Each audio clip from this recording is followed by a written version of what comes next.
At least 164 dead in a powerful earthquake in Venezuela. Search for survivors continues.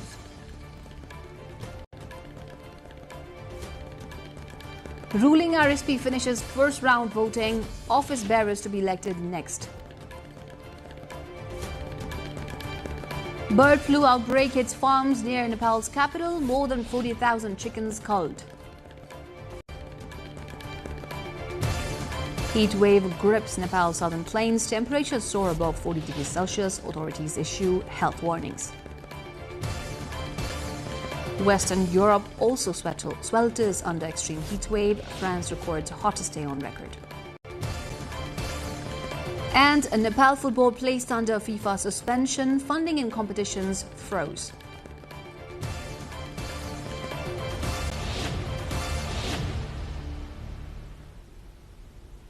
Good evening, I'm Smita Singh Tamang and this is NTV World Primetime News. We're coming to you live from Kathmandu at 1900 hours Nepal time. Elsewhere, it's 13:15 in London, 22:15 in Tokyo and just after midnight in Sydney. Now, the news in detail. We begin the bulletin with this tragic incident in Venezuela where two powerful earthquakes have killed at least 164 people in the country as rescue operations continue across severely damaged regions. Authorities say emergency teams and civilians are still digging through collapsed buildings in the capital Caracas, where survivors have been heard calling for help from beneath rubble. The strongest impacts were reported in La Guaira, just north of Caracas, where the acting president of the country, Delcy Rodriguez, said dozens of buildings have collapsed. The two major quakes measuring 7.2 and 7.5 magnitude struck within a minute of each other. Seismologists say the second tremor was the most powerful earthquake to hit Venezuela since 1900. Infrastructure damage is widespread, with reports of destroyed housing, disrupted services and emergency evacuations. Authorities have declared a national emergency as aftershocks continue to be monitored. Rescue efforts remain ongoing, with officials warning that the casualty figure may rise further as teams reach more remote and heavily damaged areas. Meanwhile, in Japan, a powerful earthquake struck off Japan's northwest coast on Thursday, but the country's meteorological agency said there was no danger of a tsunami. The quake had a magnitude of 7.2 and occurred off the eastern coast of Iwate, upgraded from an initial reading of 6.9, the Japan Meteorological Agency said. The quake had a depth of about 50 kilometers, around 30 miles, it said. The U.S. Geological Survey also reported a magnitude of 6.9. The rattling occurred in an area where strong earthquakes have repeatedly been reported in recent months, including one that triggered a week-long mega quake caution advisory in December. The quake, which struck Japan's northeastern region during Thursday's morning rush hour, also mildly shook Tokyo. There were no immediate reports of injuries or damage, according to top government spokesperson Minoru Kihara. Prime Minister Sanae Takaichi told reporters in Tokyo that her government's emergency team is putting people's lives first while assessing information and preparing for relief operations if needed. Nepal's President Ramchandra Paudel has authenticated the Alternative Development Finance Mobilization Bill 2083. This marks a key legislative step aimed at expanding Nepal's development financing framework. According to the President's office, the bill was certified under Article 113B of the Constitution after being passed by the House of Representatives and subsequently submitted for presidential approval. Officials say the legislation is intended to strengthen alternative financing mechanisms for national development projects, potentially broadening investment sources beyond traditional government funding. The authentication confirms the bill as law following constitutional procedure, concluding its parliamentary process. Nepal's ruling Rashtriya Swatantra Party has moved into the next phase of its first general convention in Chitwan after completing voting for 99 Central Committee members. RSP's election overseeing body said with counting underway, results for the election done through electronic voting process is expected within the next few hours. Preliminary estimates suggest around 3,950 of the 4,100 delegates cast their votes. Once the Central Committee results are announced, the party will immediately proceed to elect office bearers in a second round of voting on the same day. According to the election committee, nomination forms for party office bearers are being distributed in the evening, which will be followed by a short window for objections, verification and withdrawal of candidacies. The final list of candidates will be published at 8:45 p.m., after which a brief silence period will be observed before voting begins. Voting for key leadership positions, including 2 vice presidents, 1 general secretary and 3 deputy general secretaries, will take place from 9:15 p.m. to 12:15 midnight. Under the party statute, the chairperson will nominate several key positions, including a senior leader, 1 vice chair, 1 general secretary, 2 deputy general secretaries, 1 spokesperson, 3 co-spokespersons, 1 treasurer and 2 deputy treasurers. RSP spokesperson Manish Jha said the elected Central Committee members will choose the party's office bearers in the second phase of voting. The convention, which began on Sunday in Chitwan district, is being held at the Industrial Association Exhibition Centre and marks a major internal organizational milestone for the party. We're going for a short break here. More news coming up. Do stay with us.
Welcome back. You're watching NTV World Primetime News. Now the remaining updates. More than 48,000 chickens have been culled in Nepal's Bhaktapur district after bird flu was confirmed at poultry farms in the municipalities of Changunarayan and Suryavinayak. According to the Animal Services Office, authorities destroyed 38,795 chickens in Changunarayan, wards 2, 8 and 9 to contain the outbreak. A further 9,378 chickens were culled in Suryavinayak, wards 1, 4 and 8 after infections were detected there. Veterinarian Dr. Amik Shrestha said the culling was carried out at farms where the avian influenza virus had been confirmed. Officials say a total of 48,173 chickens have been destroyed in the district as part of efforts to prevent the disease from spreading further. Nepal's Ministry of Health and Food Safety has said that there are currently around 10,000 vials of anti-rabies vaccine in stock. Ministry's joint spokesperson Dr. Samir Kumar Adhikari said there are currently 10,011 vials of anti-rabies vaccine in stock at central, provincial and district level hospitals. According to him, with the support of the World Health Organization WHO, 2,500 vials of anti-rabies vaccine have already been received and an additional 4,500 vials are expected to arrive in the next few days. He said the ministry has taken necessary steps in coordination with relevant agencies to ensure the continuous provision of essential rabies prevention and treatment services across the country. According to him, the anti-rabies vaccines at Shukraraj Tropical and Infectious Disease Hospital, Teku, have a stock that will last for about 40 days. He mentioned that once the regular procurement process by the Department of Health Services is completed, the vaccine supply system is expected to become fully regular. A severe heat wave is currently affecting Nepal's western Terai region, with dangerously high temperatures being recorded in several areas today. The Department of Hydrology and Meteorology said the hottest conditions are being felt in the far west and Lumbini regions, where temperatures are already reaching extreme levels. According to spokesperson Bibhuti Pokhrel, temperatures in Dangadi are rising between 38 degrees Celsius and 40 degrees Celsius, while Nepalganj is experiencing even more intense heat, reaching 39 degrees Celsius to 41 degrees Celsius. In other Tarai cities including Bhairawa, Birganj, Gorahi and Simra, temperatures are hovering around 35 degrees Celsius to 38 degrees Celsius, creating prolonged heat stress conditions across the region. Authorities have urged residents in the Tarai belts of Gandaki and Lumbini provinces to take extra precautions, warning that the extreme heat poses serious risks to public health, especially for children, the elderly and people with chronic illnesses. Officials are advising people to avoid unnecessary outdoor activity during peak afternoon hours, stay hydrated and wear light cotton clothing as the heat wave continues to impact daily life across southern Nepal. A foot and mouth disease vaccination campaign is underway in Ilam municipality as part of efforts to declare the area free from the highly contagious livestock disease. The campaign covers cattle, buffaloes and oxen across the municipality and other local units in Ilam district. Officials say each animal receives up to 6 vaccine doses at 6-month intervals, with the program currently in its 4th phase. Authorities are also collecting serum samples for laboratory testing and disease surveillance. Checkposts have been set up at key livestock transit points to strengthen monitoring, while an animal tagging and online registration system is planned from next year. The district has been divided into 3 zones to support the disease eradication drive.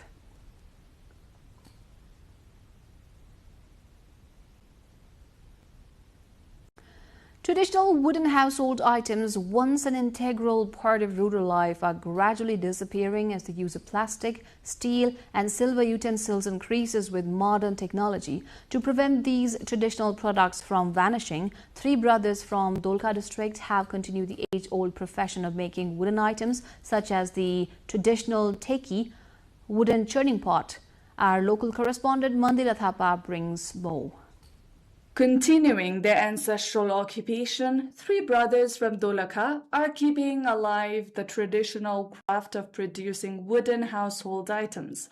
The 3 brothers, including Robin Chaudhara of Bhimeshwar municipality Dolaka, have been preserving the fading tradition of making wooden products such as wooden churning pot, that is teki, and other household items. According to Hira Bahadur Chaudhara, they are continuing the profession practiced by their forefathers in order to preserve the family legacy and encourage their children and grandchildren to remain connected to the craft. The wooden churning pot, that is teki, remains their most demanded product and they even export it abroad. नेपालको प्राय सबै जिल्लामा छ अनि बाहिर पनि लानुहुन्छ बाहिर जस्तै हाम्रो छिमेकी भारत त्यसैगरी China One of the brothers, Robin Chaudhara, says that while they previously traveled from village to village producing and selling these items, now with advancing technology, customers place their orders directly from their place. जस्तै 10 गते गुमखलामा हाट लाग्थ्यो जस्तै चोरीकोटमा लान्थ्यौ जस्तै गाउँ काटाकुटी मागा देउराली च्यामा अब यो जिल्ला घुमाउँथ्यौ बोकेर. Such products, once an inseparable part of rural daily life, have gradually declined due to the increasing use of plastic, steel and silver utensils. The brothers have united to help preserve this traditional heritage. They say the cost of transportation has increased as they now have to travel long distances to find timber, which are raw materials for these products. Also, because there are only a fewer people engaged in farming and tree planting. With limited farmland available for cultivation, the Chaudhara family depends on this occupation for their livelihood and has formally registered and operated their own production industry.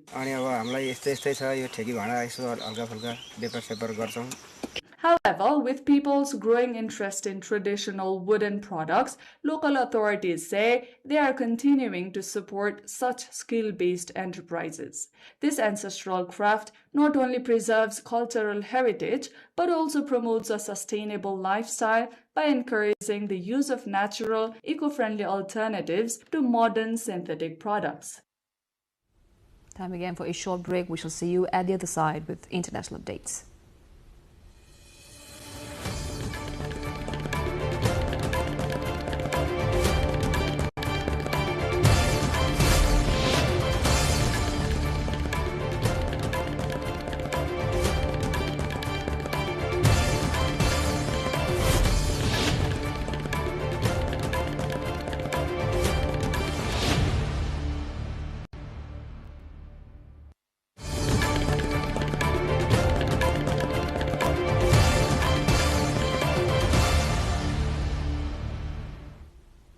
heat wave gripping Western Europe has led to a series of unprecedented temperature highs, with France experiencing its hottest day ever, the UK seeing record heat for June, and Spain reaching its highest daily average since 1950.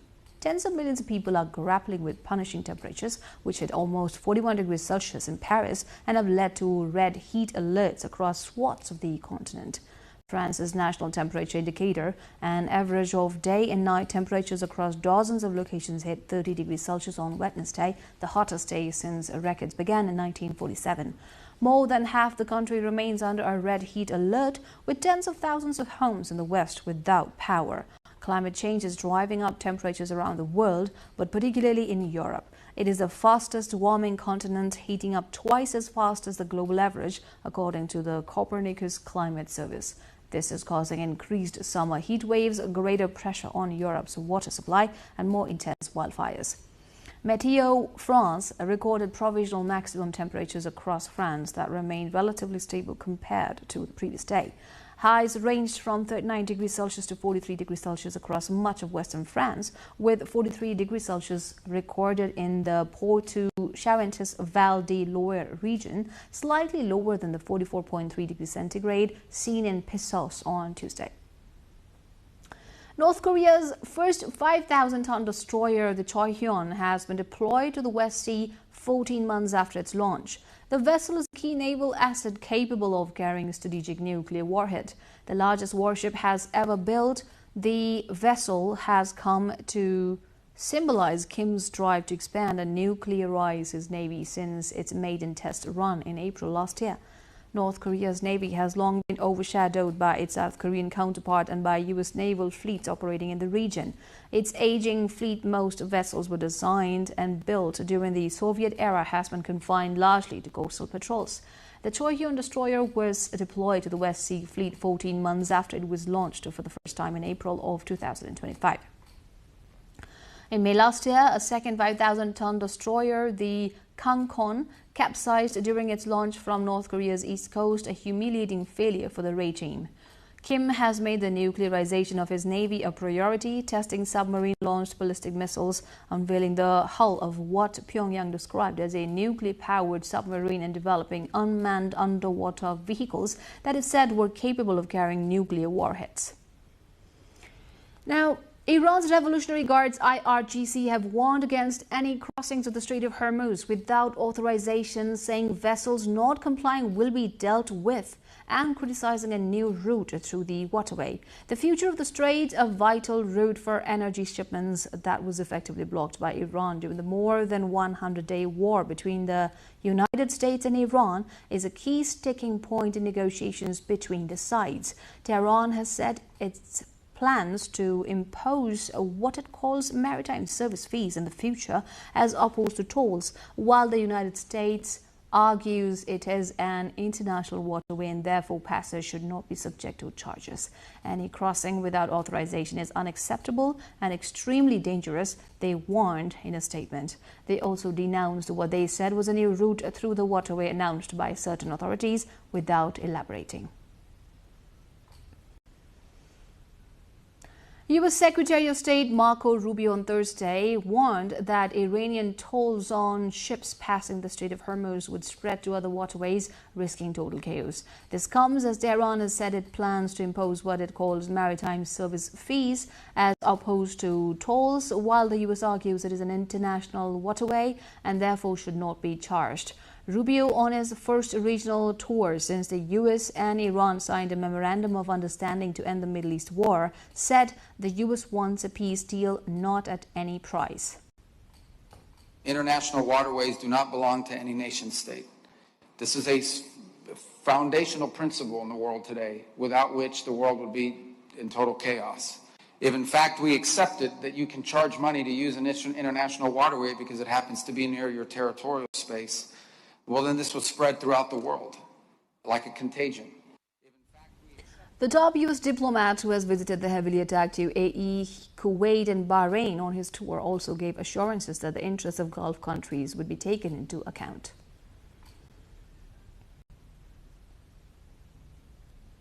Time again for a short breather. We'll be back with more from International.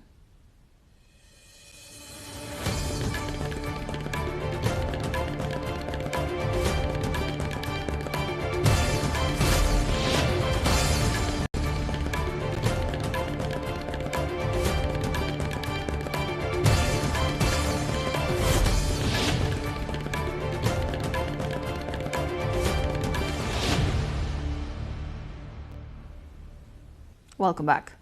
Now more from international. A landmark conference on Ukraine's post-war reconstruction opened on Thursday in Poland without President Volodymyr Zelensky, who is snubbing the event over a diplomatic row with ally Warsaw. Kiev needs hundreds of billions of dollars to repair the damage caused by Russia's invasion and is trying to whip up international support for investment. But the event comes with no end to the fighting in sight and could be overshadowed by the spat between Ukraine and Poland, triggered when Ukraine named a military unit after an insurgent group that took part in the massacres of Poles during the World War II. Leaders from Poland, Bulgaria, Estonia, Finland, Latvia, Lithuania, Romania and Sweden, as well as the EU Commission President Ursula von der Leyen and EU Council head Antonio Costa, will meet in the northeastern port city of Dansk to urge businesses and countries to pour cash into Ukraine when the conflict ends. A joint report by Ukraine, the World Bank, the United Nations, and the EU in February estimated post-war reconstruction in Ukraine would cost around $588 billion US. But with no progress in US brokered talks on halting the fighting, convincing investors to support Kiev's recovery has been a challenge.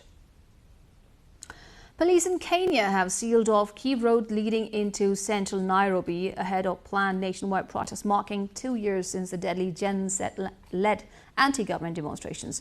Thousands of Kenyans protested against proposed tax hikes in June 2024, culminating in the storming of the parliament and the eventual withdrawal of the controversial finance bill. Protesters say they are demanding justice for more than 80 people killed and dozens more injured during the 2024 anti-tax demonstrations and last year's anniversary protests. Commuters were left stranded on Thursday morning after security forces blocked access to the city centre, while many businesses and schools remained closed. The planned protests, largely mobilized through social media platforms, are expected to take place in major towns including Nairobi, Mombasa and parts of central Kenya. Security agencies have heightened surveillance in major urban centres ahead of the protests, with police expected to maintain a heavy presence in Nairobi and strategic installations. Authorities have urged protesters to remain peaceful and avoid acts of violence, looting or destruction of property. A nationwide campaign to collect DNA samples from relatives of unidentified war martyrs was launched in Hanoi on Tuesday, marking a major step in Vietnam's efforts to identify fallen soldiers and return them to their families. The campaign is one of the key activities under the National 500-Day Campaign to accelerate the search, recovery and identification of martyrs' remains. At the event, Deputy Prime Minister Pham Thi Nhan Tra directed ministries and local authorities to mobilize maximum resources and accelerate DNA collection and identification of remains, warning that delays could reduce the chances of identifying fallen soldiers. At the ceremony, families in Ninh Binh, Hai Phong and Thanh Hoa were informed of the DNA results identifying the remains of their 3 fallen soldiers. The 500 Day and Night to Accelerate the Search, Collection and Identification of Martyrs' Remains campaign is entering a decisive phase as many relatives of fallen soldiers are now elderly, making DNA sample collection increasingly urgent. The peak campaign runs until July 25 with a target of collecting 250,000 DNA samples. According to the plan, by the end of the campaign, Military Region 9 will complete sampling for nearly 41,000 graves of unidentified martyrs. More than 175,000 Vietnamese martyrs have yet to be found, while over 300,000 martyrs' graves still lack identifying information.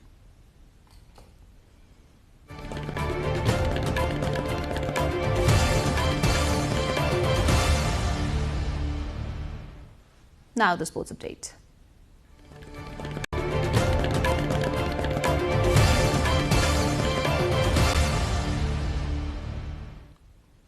The World Football Governing Body FIFA has imposed an indefinite suspension on the All Nepal Football Association (ANFA), citing alleged government interference in its internal affairs. In a letter issued on Wednesday, FIFA said Nepal has been placed under suspension, effectively freezing all international football activities and financial support to the country. The decision means Nepal will lose access to FIFA development funding, which exceeds 1 billion Nepali rupees annually, and will also be barred from participating in international and youth football competitions. Travel privileges for football officials on FIFA-related assignments have also been suspended. The suspension comes amid an ongoing leadership dispute within ANFA.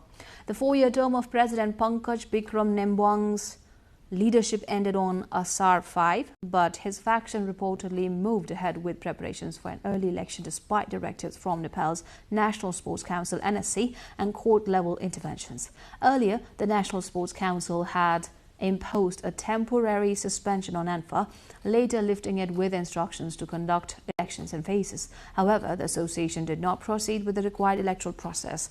FIFA's decision now places Nepalese football in an uncertain position, with all international activities halted until further notice. In more than 5 decades since Nepal became FIFA member, this is the first time the country's football governing body has been suspended. Till date, ANFA had escaped suspension despite warnings from the global body for non-compliance and internal mismanagement. But this time, the hammer has fallen. We asked Gaurav Thapa, former national player and also a former employee of Asian Football Confederation, what happens now. FIFA is saying the National Sports Council and Nepal government are interfering in ANFA's elections, basically. So by my understanding, and I think the understanding of most of the football stakeholders is, the Nepal government is not interfering. What they are saying is, ANFA should follow their own statutes, their own guidelines by the executive body and the ANFA Congress. Sorry. So in this case, telling a governing body to follow your own statutes, that's not considered the third-party interference. And I think what we are lacking right now is someone to explain to FIFA, this is the actual scenario, and I think FIFA have also been misguided in this situation. Yeah. Immediate impact is directly concerned the footballers, basically. Footballers, the referees, the actual people who are the stakeholders who are every day involved in football. They are the ones who will be suffering the most. The executive committee bodies and the FIFA president or the general secretary, they won't be affected anyway. If there's an international tournament for the players, that's completely going to be stopped now. Any development budget that FIFA and AFC provides to ANFA, that will be stopped. So like any other teams, not just the national teams, any other teams, we can't go and play outside now. For me, it's a very simple solution. And if FIFA are negotiating, like say Nepal government, as what we've seen, they are negotiating in very good faith. Because what FIFA said first was, remove the suspension, then we'll come to Nepal for a dialogue. And Nepal government and the sports ministry and the National Sports Council, they removed the suspension from ANFA. But it's been 1 month. There has been no dialogue after that. So in this scenario, it was ANFA's job to ensure the FIFA, AFC, and the Nepal government sit down for a dialogue. But in this 1 month, there was been no environment for a dialogue. So the next step is, I think there should be someone who can explain to FIFA what the actual situation is. And I really hope FIFA and AFC, they send someone who understands this region and who understands the situation. So they come here, and not only at the moment, what the main issue for FIFA is, they are only listening to one party, like currently ANFA. So whenever there's a issue in any, interference, they should listen to everyone, like all the stakeholders. And I think a solution can be reached very easily. There has to be a committee which has to be set up immediately. Because at this moment, there's a very big confusion that who is talking to FIFA? What's happening? No one has any idea, because all we are seeing is this one statement that comes out from ANFA. And ANFA hasn't even been able to conduct one executive committee body meeting. So that means at the moment, it's just FIFA, one random Facebook post from ANFA.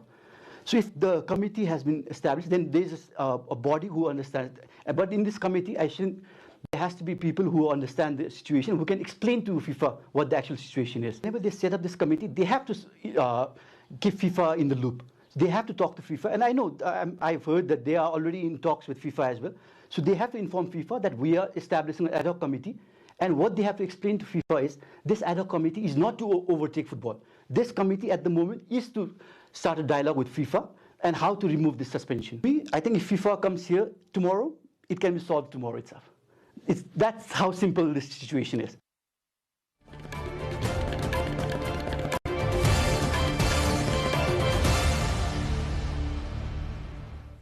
And before we wrap up, here's a reminder of our top stories.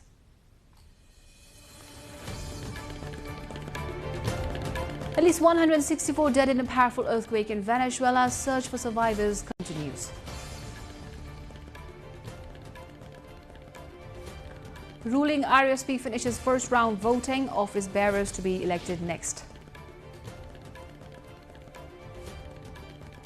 Bird flu outbreak hits farms near Nepal's capital. More than 40,000 chickens culled. Heat wave grips Nepal's southern plains. Temperatures soar above 40 degrees Celsius. Authorities issue health warnings. Western Europe also swelters under extreme heat wave. France records hottest day on record. And Nepal football placed under FIFA suspension. Funding and competitions frozen.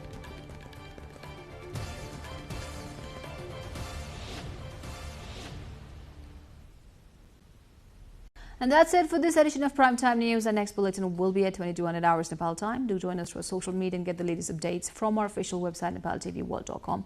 Thank you for staying with us. Have a wonderful evening ahead.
Home Bahadur Tamang, a gifted Thanga artist from the spiritual heart of Buddha, has turned his craft into a global bridge between tradition and business.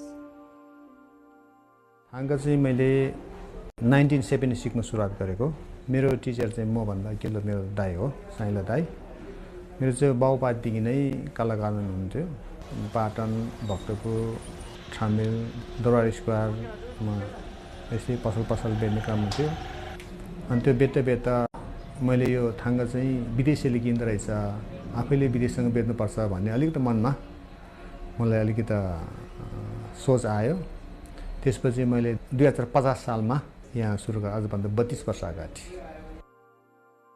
What began as a young artist's journey through the streets of Kathmandu has blossomed into a thriving enterprise.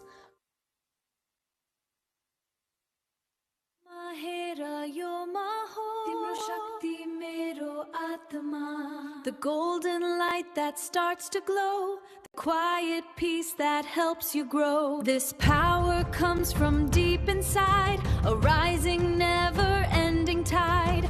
This is me, this is my soul. Ma, make my spirit whole.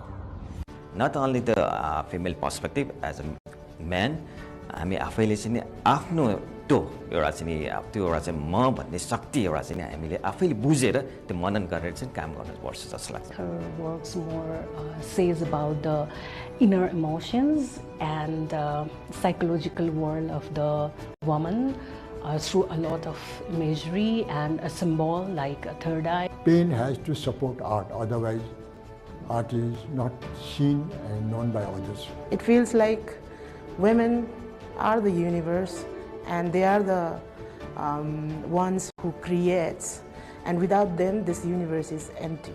Look inside ourselves, and look inside our own id to see what we are and how we navigate in the world.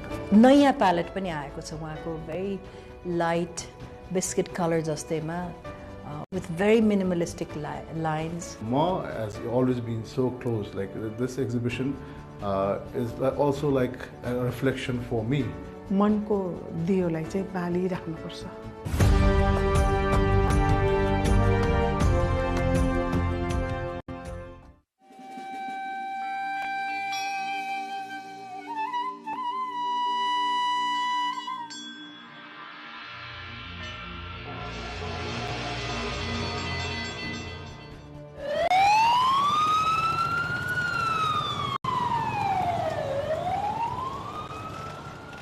Darbar Marg.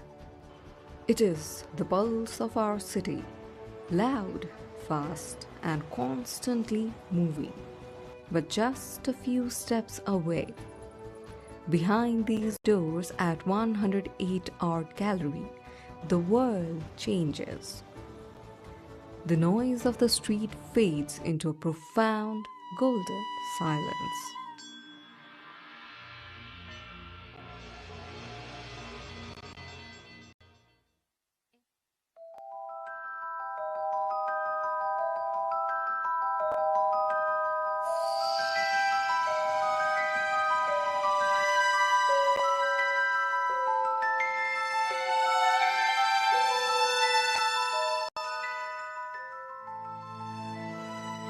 For over 3 decades, Irina Tamrakar has been a defining voice in Nepali contemporary art.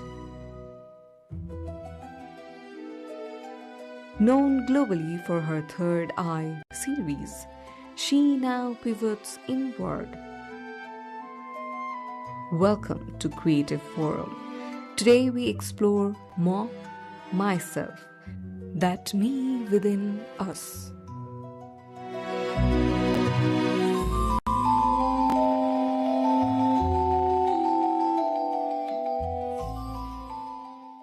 Yo solo आउनुभन्दा पहिला म निकै वर्ष चाहिँ धेरै वर्ष third आई सिरिजमा काम गरेको थिएँ। थर्ड आईमा चाहिँ कलरहरू पनि डिफ्रेन्ट थियो, अलिकति पावरमा वुमेन्स पावर भनेर हामी महिलाहरूको पावर, यङ केटीहरूको पावर, त्यो हिसाबले चाहिँ मैले धेरैवटा पावरको हिसाबले चाहिँ शक्ति चाहियो क्या हामी महिलालाई, होइन? त्यही हिसाबले शक्तिको आधारमा मैले रातो कलरहरू चाहिँ हामी नेपाली कल्चर हिसाबले पनि शक्ति नै हो, टिकाहरू लाउँछौँ। त्यो कन्सेप्टमा धेरै वर्ष काम गरिसकेपछि तेस्रो नेत्र हामी महिलालाई चाहिन्छ क्या, होइन? हामी एवेर हुनुपर्छ, समाजमा हामी फाइट गर्नुपर्छ, समाजमा हामी आफ्नो हिसाबले अघि बढ्न सक्नुपर्छ भन्ने कन्सेप्टले म अघि बढेको थिएँ। मैले त्यो कन्सेप्टमा पेन्टिङ गरेँ। अनि अहिले आएर चाहिँ थर्ड आईभित्र पनि मलाई अब अझ खोजी गर्न मन लाग्यो, होइन? म भनेर चाहिँ फिल आइसकेपछि मैले म किन नराख्ने अब यसमा थर्ड आईको बिचमा भनेर। अनि देवनागरीलाई मलाई चाहिँ होइन कि अलिकति रचना लिपि, नेपाल प्रचलित लिपि, त्यसलाई चाहिँ मको रूपमा त्यति फरक त छैन, तर अलिअलि फरकको हिसाबले चाहिँ म राखेको हो।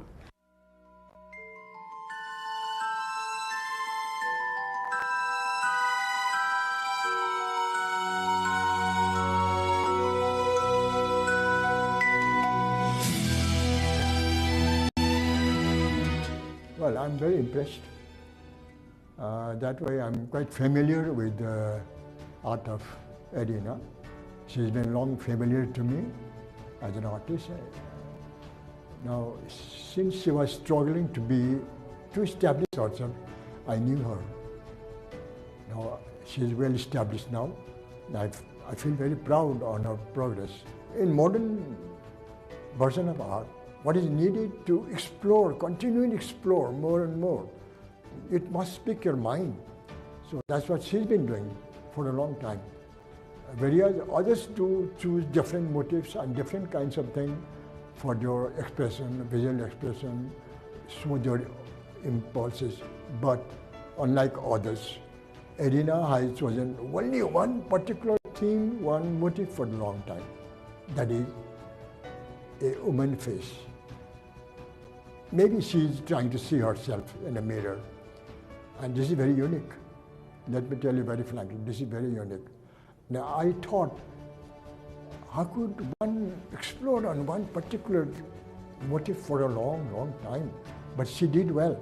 So what we need in art is to continually express, to explore, then and get a diversity out of it. But she did it. And she's genuinely an artist.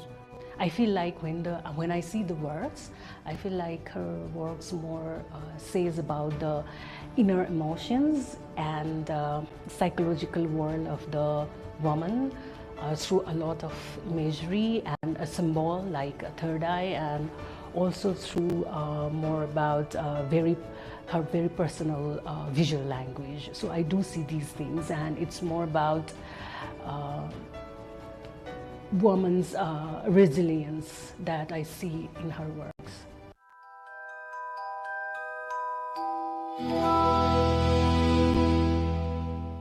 This transition isn't just thematic, it's a shift in energy.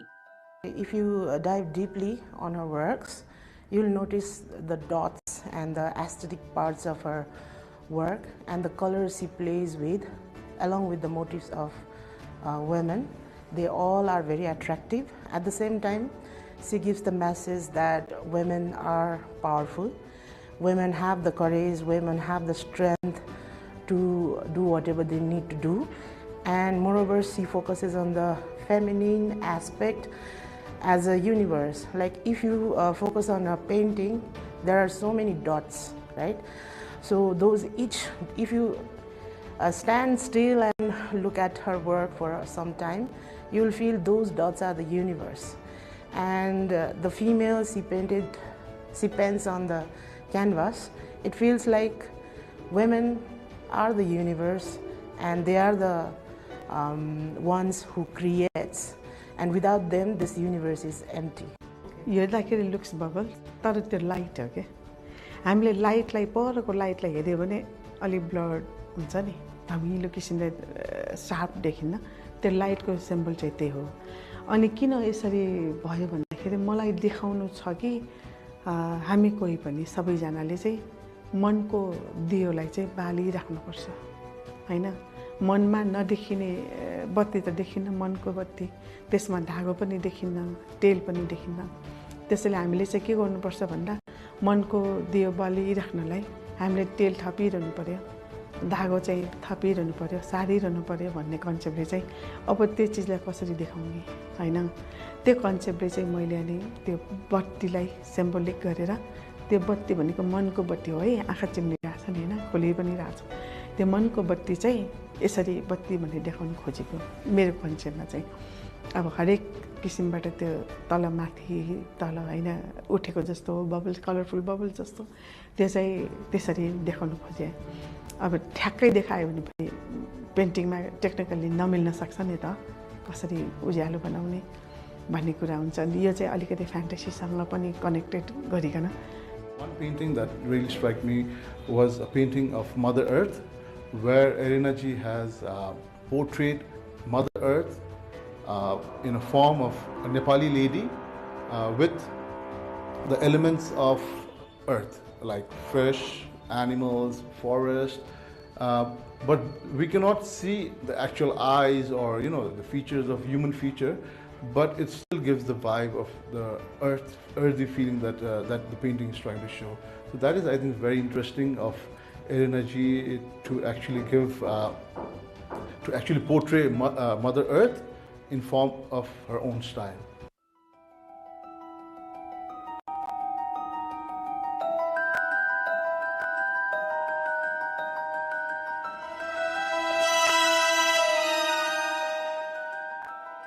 एरिनाको silhouettes in time भन्ने exhibition भएको थियो Siddhartha art ग्यालरीमा it was a very successful so this face that you see in this exhibition त्यो चाहिँ नि त्यति समयको बेला चाहिँ नि फर्स्ट टाइम इमर्ज गरेको हो र the use of gold to display the richness of our heritage त्यो प्यालेट पनि त्यति बेला नि आएको हो र त्यसपछिको एक्जिबिसनले मलाई लाग्छ एरिना कोरिया जान पनि सेलेक्ट भएको थियो अहिले चाहिँ नि नयाँ प्यालेट पनि आएको छ उहाँको भेरी लाइट बिस्किट कलर जस्तैमा विथ भेरी मिनिमलिस्टिक लाइन्स कुनै चाहिँ नि तपाईँले यहाँ देख्नुहुन्छ इन अ भेरी लिनियर त्यो चाहिँ नि मेरो लागि चाहिँ नि एउटा नयाँ डेभलपमेन्ट हो and I hope Erina continues with this abstract linear process जुन अहिले हामीले देखिरहेछौँ काममा त्यसको चाहिँ नि लार्जर स्केलमा पनि हुनसक्छ I look forward to seeing those works to I think most of the thing that I praise about the exhibition here is not only this exhibition, but Erina Didi's the way she plays with the color is fabulous, and the way she brings out that inner emotions of the female, that is also tremendous. So these are the things I really get inspired by her works, and also not only about the work, but as an artist, the dedication, the sincerity, the passion and the humility I really admired of her.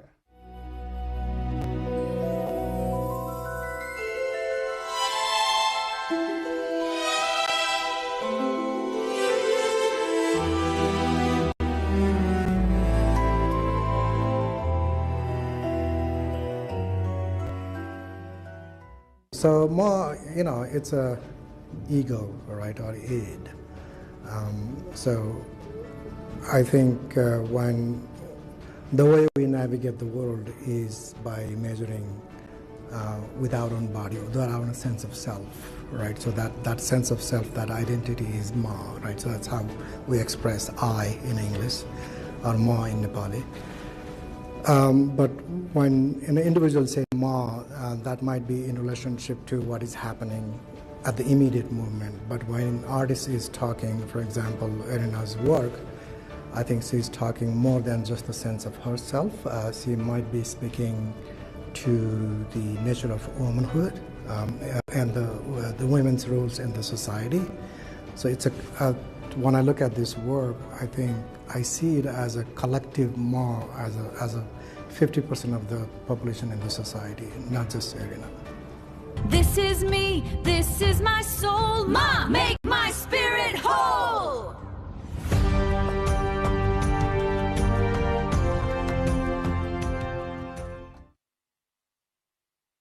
अहिलेको recent यो जुन म सिरिजमा चाहिँ नि मलाई लाग्छ it's about her एउटा expression हो होइन एउटा फिमेल फर्म छ सो फिमेल क्यारेक्टर त्यसमा पनि more like more focus on the faces होइन फिमेल फेसेसहरू छ अनि त्यसमा पनि अलिकति एउटा एग्रेसिभ फिलिङ्सहरू छ यसपालि चाहिँ नि so aggressive in a sense like अहिलेको जुन अहिले समाजमा जुन घटिरहेको घटनाहरू छ त्यसैलाई अलिकति बेस लिएर चाहिँ नि एरियनले काम गरेको छ यसपालि चाहिँ नि सो स्पेसली अब भन्नुपर्दा म series is based on her own expression own like identity होइन त्यसमा बेस भएर काम गरिरहेछ सो सियास एक्सप्लोर कलरमा पनि अलिकति डार्कनेस अफ कलर चाहिँ युज गर्नुभएको छ यो म सिरिजमा सो प्रायः चाहिँ नि कलर्सहरू चाहिँ नि ग्रे ब्ल्याक त्यसमा पनि फेरि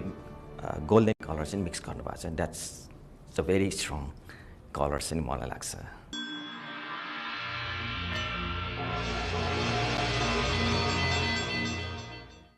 As everybody knows, running a gallery is a very complex and financially challenging thing to do. But still, like my history, my family history, we've always been into art. For like now, regarding my own business, it's been running for more than 40 to 50 years and still running. So this is a small diversification from being an art shop and then to an art gallery. So it's two different streams, but the objective is still one: promoting Nepalese art. It's still a challenge that to get proper quality buyers, especially in the Nepalese market. And it's a very niche market in Nepal. We've got very handful people who actually are investing in art. So yeah, that's one of the major problems, because that's a problem for the lack of buyers that we have in Nepal.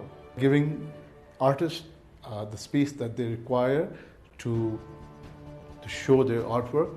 And it's not just one specific artwork that we are promoting. So here in 108, we give a platform to all the different art and artists. So this is a major step that we as a gallery are taking.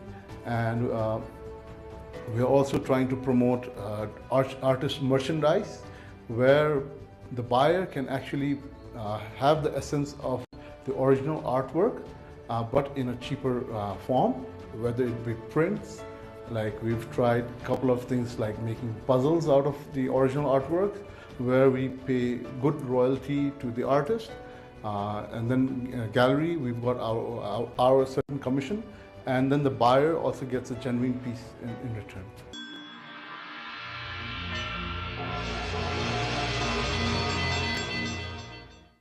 The only thing that will help to sustain one in this creative field, or creative world is continuation. You have to do continuously.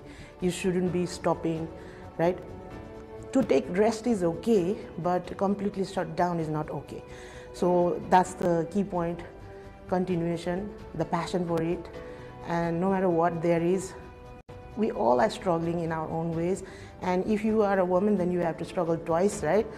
So continuation is the key for sustaining in this creative scenario. Yeah. Any creative field is very demanding, and a lot of time the investment in return is not immediate. So that's something I think both the parents and students or a young generation would have to think about.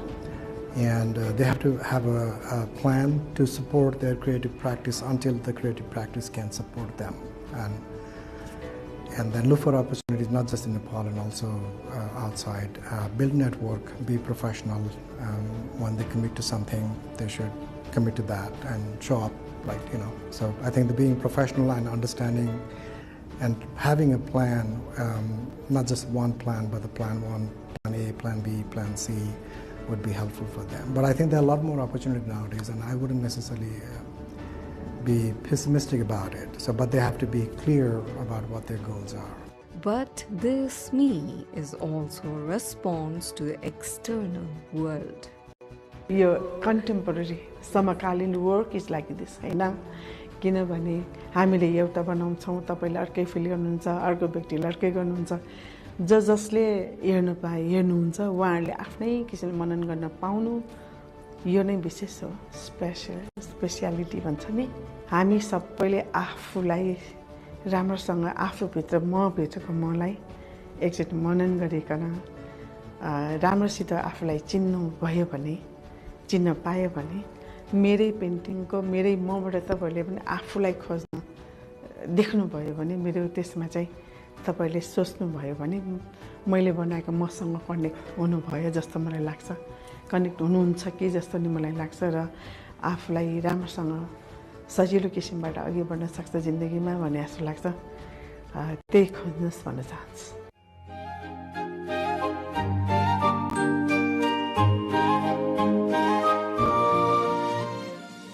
This was Erina Tamrakar's More Myself.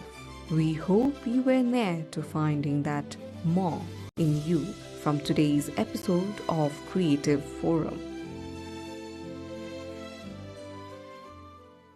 The golden light that starts to glow, the quiet peace that helps you grow. This power comes from deep inside, a rising, never-ending tide. This is me, this is my soul. Ma, make my spirit whole.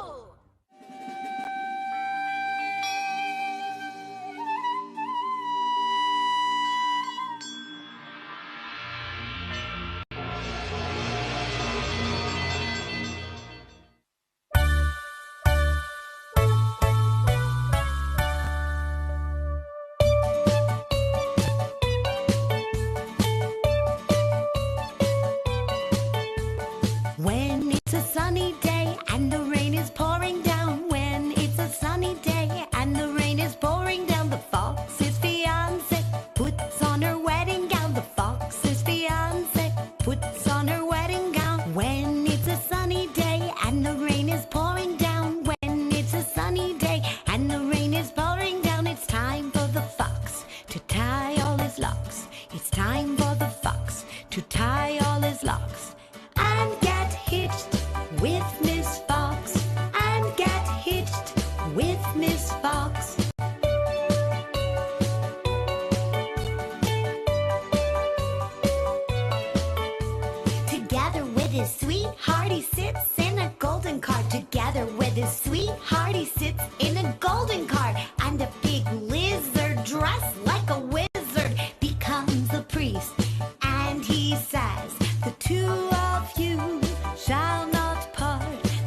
Hello there and welcome to this new episode of Insight.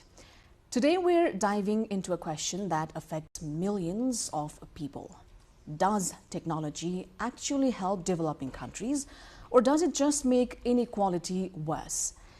Every day we hear about smartphones, we hear about applications and AI transforming our lives in places like rural Nepal. But the reality could be far more complicated. Some technologies genuinely lift people up, providing healthcare, education and economic opportunities. Others reinforce power structures. They extract data or leave vulnerable communities behind. So how do we know which technology works and which does not? Joining us today for this conversation is Professor Devinder Thapa, a full professor at the University of Agder in Norway, who has spent decades studying technology in developing communities. He has analyzed real projects like Nepal's wireless network that connected 150 mountain villages. He also co-organized a major international conference on digital ethics in Kathmandu, and he bridges Eastern and Western perspectives on how technology should serve human well-being. His work does not celebrate tech hype, it asks whether technology actually delivers for ordinary people. Professor Thapa, welcome to NTV World Insight. It's good to have you here. Thank you very much for having me. One of your recent articles explores on how Nepal is in a paradox at the moment. Yeah. There are three key issues probably that you wanted to dive into in it, which I want to ask to you. Yeah, sure. First of all, what do you think is happiness? This is going to sound very subjective when I ask, but it's also a very deep question. Right. But what do you think is happiness? There are different ways of looking into it. You can measure it, right? So there are happiness development index and all that stuff. Because I live in one of the happiest country in the world, Norway, right? So there was a kind of joke, one Finnish comedian, he said, someone asked him, you know, you live in one of the most happiest country. How do you feel? Are you happy? And then he said, well, in Finland, everyone thinks that, is it just me who is not happy? So it's very difficult to define what happiness is, right? Because when I come to Nepal, and then when I go to Manang, I have recently visited Manang, then I feel like, okay, maybe this is what happiness is. And you're in the nature, and you are having some kind of resonance with the nature, mountains and the people out there. So is this a happiness? And how technology is bringing this kind of happiness? Or is it ruining this kind of happiness? So frankly speaking, for me, happiness is subjective, but it has a multi-dimension than just saying that, okay, because I'm psychologically feeling good, so that's what happiness is. So that's not happiness, right? The happiness is more, I look into 4 dimensions. When you're physically, mentally, socially, and spiritually feel connected or resonate all these 4 dimensions, then that's what happiness for me is actually. Does a good life bring happiness? Okay, these are challenging questions. Good life, again, the question is, what do you mean by good life, right? Again, as I said, if you ask me, do you have good life in Norway? Yes, of course I have. I have all the healthcare facilities, education, access to education, right? And then my children doesn't have to think about what kind of education they'll get, where they have to go. So is it a good life? Maybe, materialistically, right? That's a good life. But at the same time, then, when I ask my colleagues, they said, you know, Devendra, we are visiting Nepal. We are going to Solukhumbu and all that monasteries because that's where we get the good life. So again, you see, it's a paradox, as I said. So I don't have the clear answer which is good life, right? So should we look from the materialistic perspective or should we look from the spiritual perspective? And then if you take the spiritual part, then if you come to Eastern, you feel maybe this is what the good life is. And when you look at the reality, lived experience, then you feel, oh, maybe no, this is not. There's a chaos in the society. People have actually no access to or no freedom of choice for healthcare and income generating activities and then education and all that stuff. So it's difficult to say, but from the practical perspective, I always go with the Amartya Sen definition of good life or well-being. Thus, you have a freedom of choice to live a life which you value, and there's a reason to value that. That's a very simple definition, but it's very powerful. So that's what the good life. And where do you place progress in this equation? Actually, recently I'm reading a book by Hermann Rosa. He's a German philosopher, and he's talking about this progress. So he said, this acceleration, the speed up of the technology, so it brings a lot of possibilities. In fact, we have hyper possibilities right now. He said, no, we are not worried or sad because we don't have choices, but we are usually worried because we have over choices, Too right? many choices. Too many choices. And that's the problem right now. So progress is, if you look from Western perspective, so that's what the progress is, because there's an innovation, and then your desires are growing more and more. You want to be faster, you want to catch up with, compete with, right? That's the progress. And there's another acceleration. This technology is accelerating in its own way. So his point is this: if this acceleration, social acceleration, and then the progress, the desire we have, that's actually getting higher and higher, and then this acceleration of speed up of the technology is also growing higher and higher, and that's creating some kind of alienation between our desire and the actual acceleration going on. So progress in the sense is, this is when you are trying to get more and more possibilities. That's what the progress is, right? But again, question comes, is it the possibilities of the materialistic world? As someone says, we are becoming achievement subjects. So we are just trying to achieve more and more possibility. We want to live. So this Hermann Rosa says, the progress or the change in the past was intergenerational. So people has a very set life, right? We have like 4 cycle of life. You go to the Viruddhashram, Balashram, whatever, these 4 stages, right? And then he said, but when the generation came and the technology came, the progress happened, and then now people started to change in the next generation. Like my father was in army, for 7 generations they were in army, but I am no more army, right? I changed the pattern. But what's happening now, the progress is more within one life, you are trying to achieve many more actually, multi-dimensions, right? So I want to become a TV anchor, or want to become a professor, or, you know, because I have so many possibilities. So this is what the progress seems right now. And there's always, because of the multiple choices, there's always opportunity cost that you feel when you make one decision. And you think about what could have happened if you chose something else. When we hear about technology, we often think about smartphones, we think about applications and internet. You have spent years studying whether this actually works. Do you think technology actually helps ordinary people in maybe rural Nepal and contexts like Nepal, or is it mostly just making things worse for people? The title of the of the opinion piece is paradox, right? So I cannot say this is black and white. So it's always there's a two. Yeah, it's a gray zone. So because I studied Nepal Wireless Networking Project, and it's run by Mahavir Puni. So when I saw how this village actually get connected, and at least they were having the opportunity to talk with their people who lives outside the Nepal, right?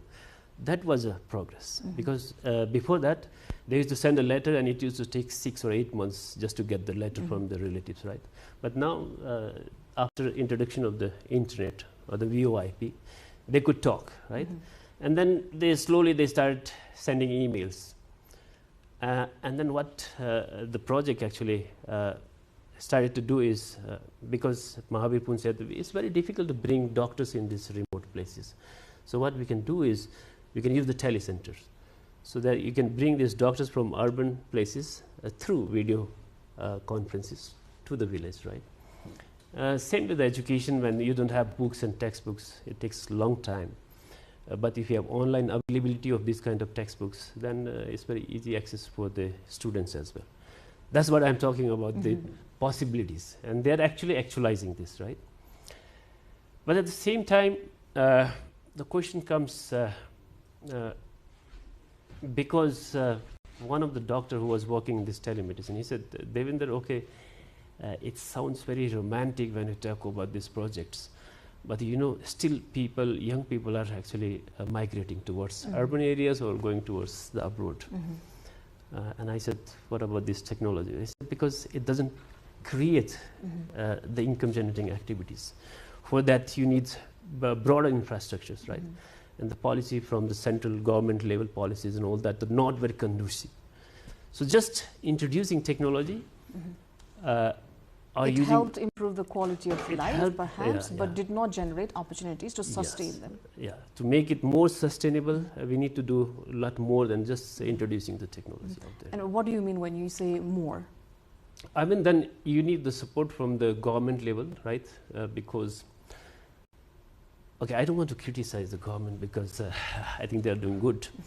But still, when I look into the policies, it seems like that's also more focused on the places, the urban places, where the infrastructures and all that are somehow there in place, right?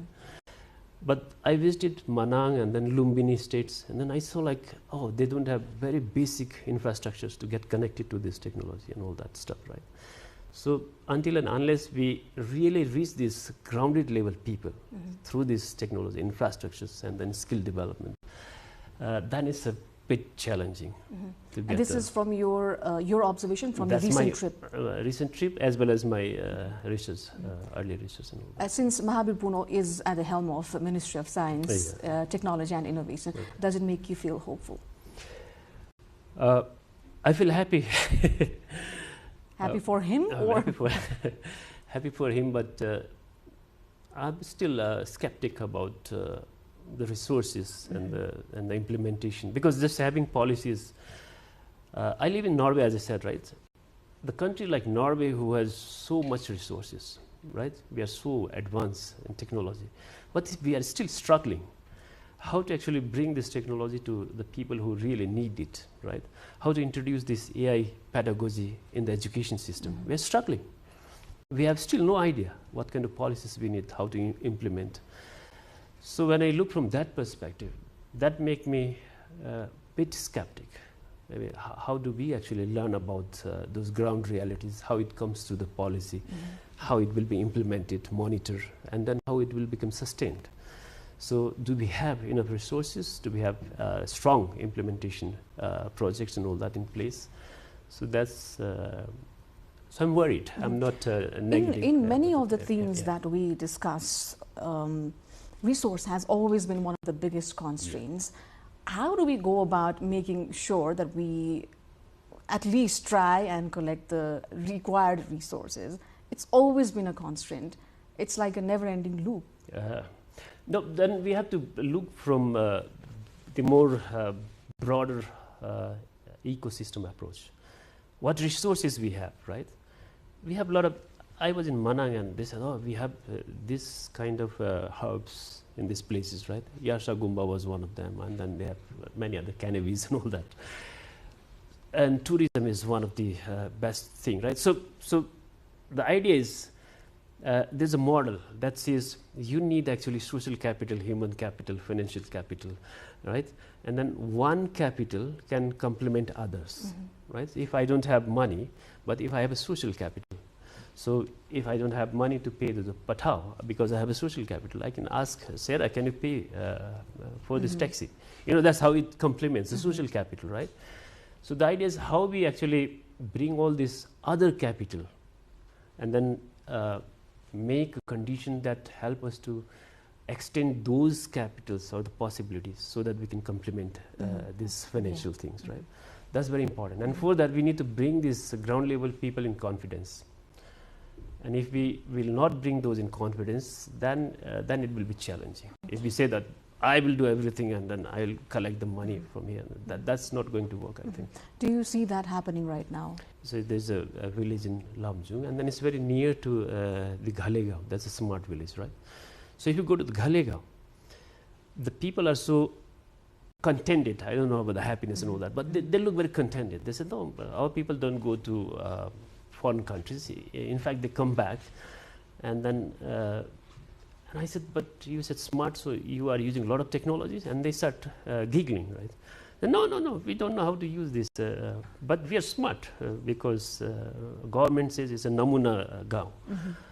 So that's the psychological, there's a capital they have, and they are rich in selling their culture and then homestay program and all that.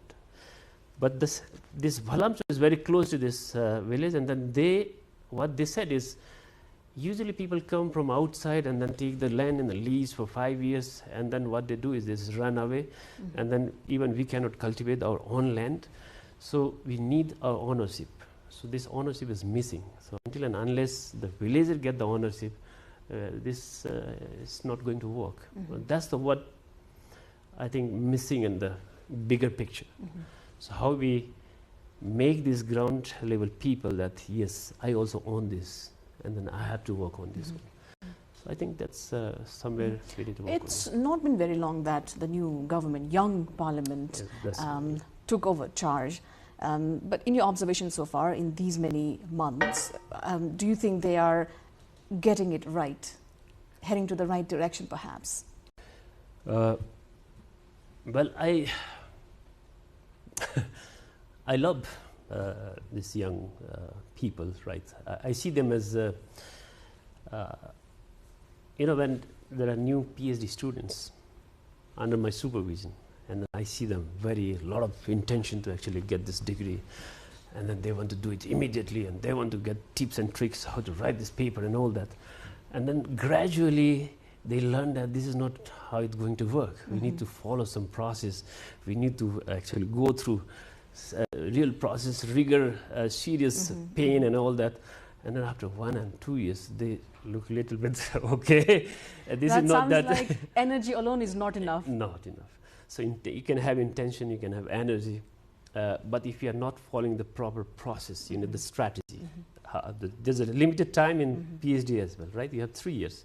So you have to design the project in such a way that you need to fulfill the 5 papers requirements, and then you have to defend, you have to collect the data. So there's a process.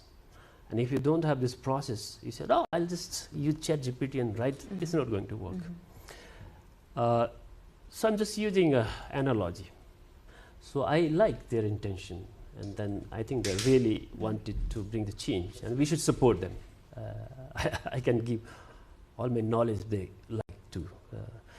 But the challenge is, I'm a little bit worried about the process they are going through. Looks like very targeted to Kathmandu or, capital centric. Yeah, capital centric, and then for the middle class, who knows how to actually use all these technologies and then get their capabilities extended. So during my observation, when I was in Lumbini and Manang and all that places, I felt like they don't have any idea like how it's going to affect their life. So that's somewhere, there's a gap, there's a missing thing. Yeah. You've said the same curiosity and ambition that lets us invent AI and harness hydropower can also create environmental disasters or inequality if not guided by reflection. Do you think Nepal has this paradox, and are we seeing technology projects that help people and others that actually make things worse? Now, if we look into the countries, I was in South Korea for 4 or 5 years, right? And then how they come up from the poverty, because they were poorer than Nepal, but within 40 years using technology and education and all that, they are one of the most developed countries nowadays, right? So I cannot deny the role of technology. But when I started studying deeply, then I realized it was not just technology. It was actually the people, right? Having this drive to actually do for the country. Each and everyone was so derived to actually bring the country in the global map. So they invested so much in education and research and all that. Mahavir Pun always keep on saying research. So that's something we need to bring together. Otherwise, if you just say, okay, we have a new social media, and you can see how social media is used in Nepal, not in Nepal and around the world. So looking at the trend of how social media is used, and then it creates a little bit gloomy pictures. Maybe all other technologies, if we didn't realize properly what are the action possibilities for us, how it's going to help the farmer of the Nangi village and then other, right? That may not help us a lot, just bringing technology. You've also said technology companies often say that their tools are like hammer. It doesn't matter who uses it. But do you think technology actually is neutral, or does it carry the values and biases of whoever makes it? And is it relevant for people who are using it? Yeah, that's a very academic question. And of course, no technology. Usually technology in philosophy has a bigger understanding. So technology is not just a tool or devices. Technology is how a way of being, rebuilding something, right? So the idea is, so Heidegger, the German philosopher, gave a very nice example. He said, when there's a Rhine river, there's a river, natural river, right? It's a river, very nice. You define it as river, but when you put the dam around it, it's no more river. It becomes resource, right? And then you bring the energy and then switch to many places, and then you start exploiting those things. So if you are using this technology to exploit the nature, the others of the world, then at the end, we will also part of that loop. So we will exploit ourselves by actually using this technology, and then it will happen without knowing, right? So that's the dangers where I said, if we have no reflection, we don't think carefully, and we keep on using it to exploit and then get progress, use as an instrument, that will be dangerous for us. Everyone's talking about artificial intelligence right now. It's part of our daily life, in fact. So for someone living in a poor village in Nepal or any other country whose context is similar to Nepal, is AI going to be a miracle that lifts them up, or is it going to be another tool that rich people use to control poor people more? I think it's already started to be done by those who has control over it.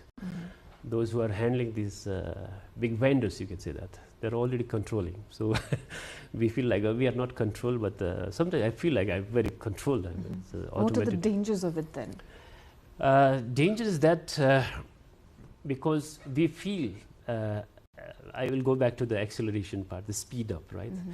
Because technology will speed up many things, and then the idea is then everyone want to catch up with those speed, right?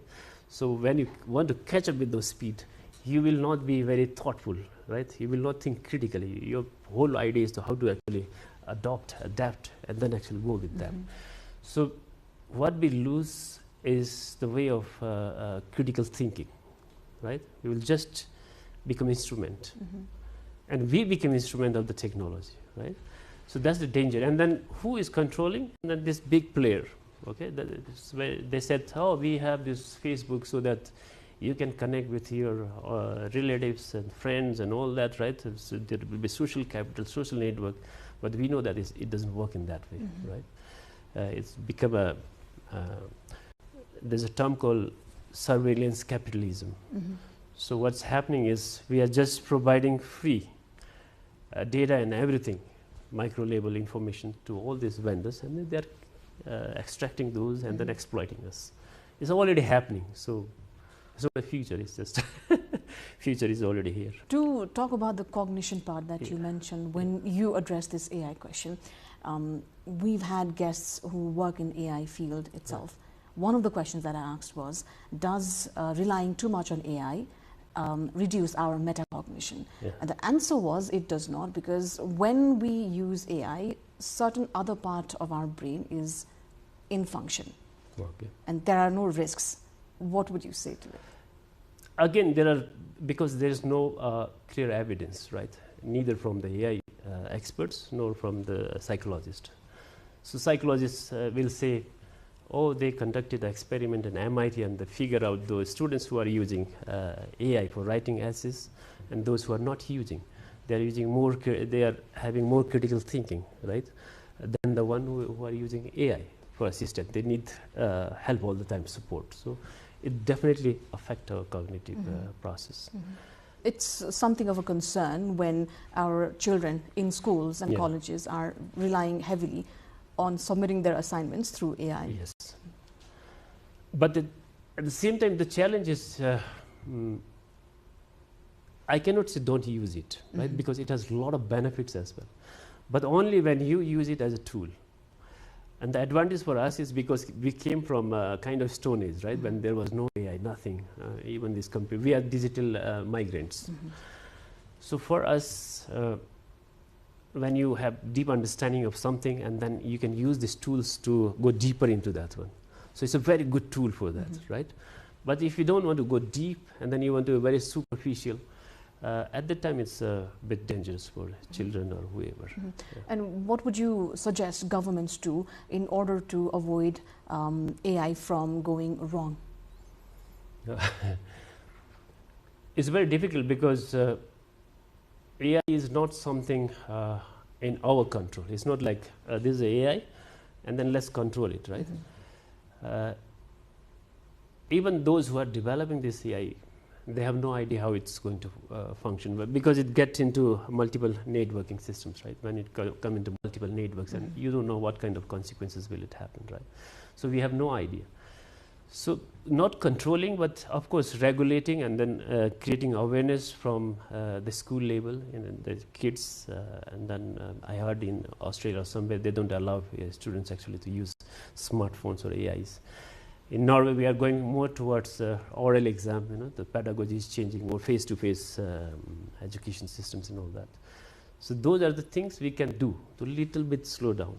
But controlling total is, especially for us, a country like Nepal, who is so much dependent on the technology from other countries, this is a very daunting task to me. I think anybody would agree when I say school is a major part in a child's life that shapes their future. And there's also a concern that we are not teaching our students, children in fact, to be critical, to be reflective.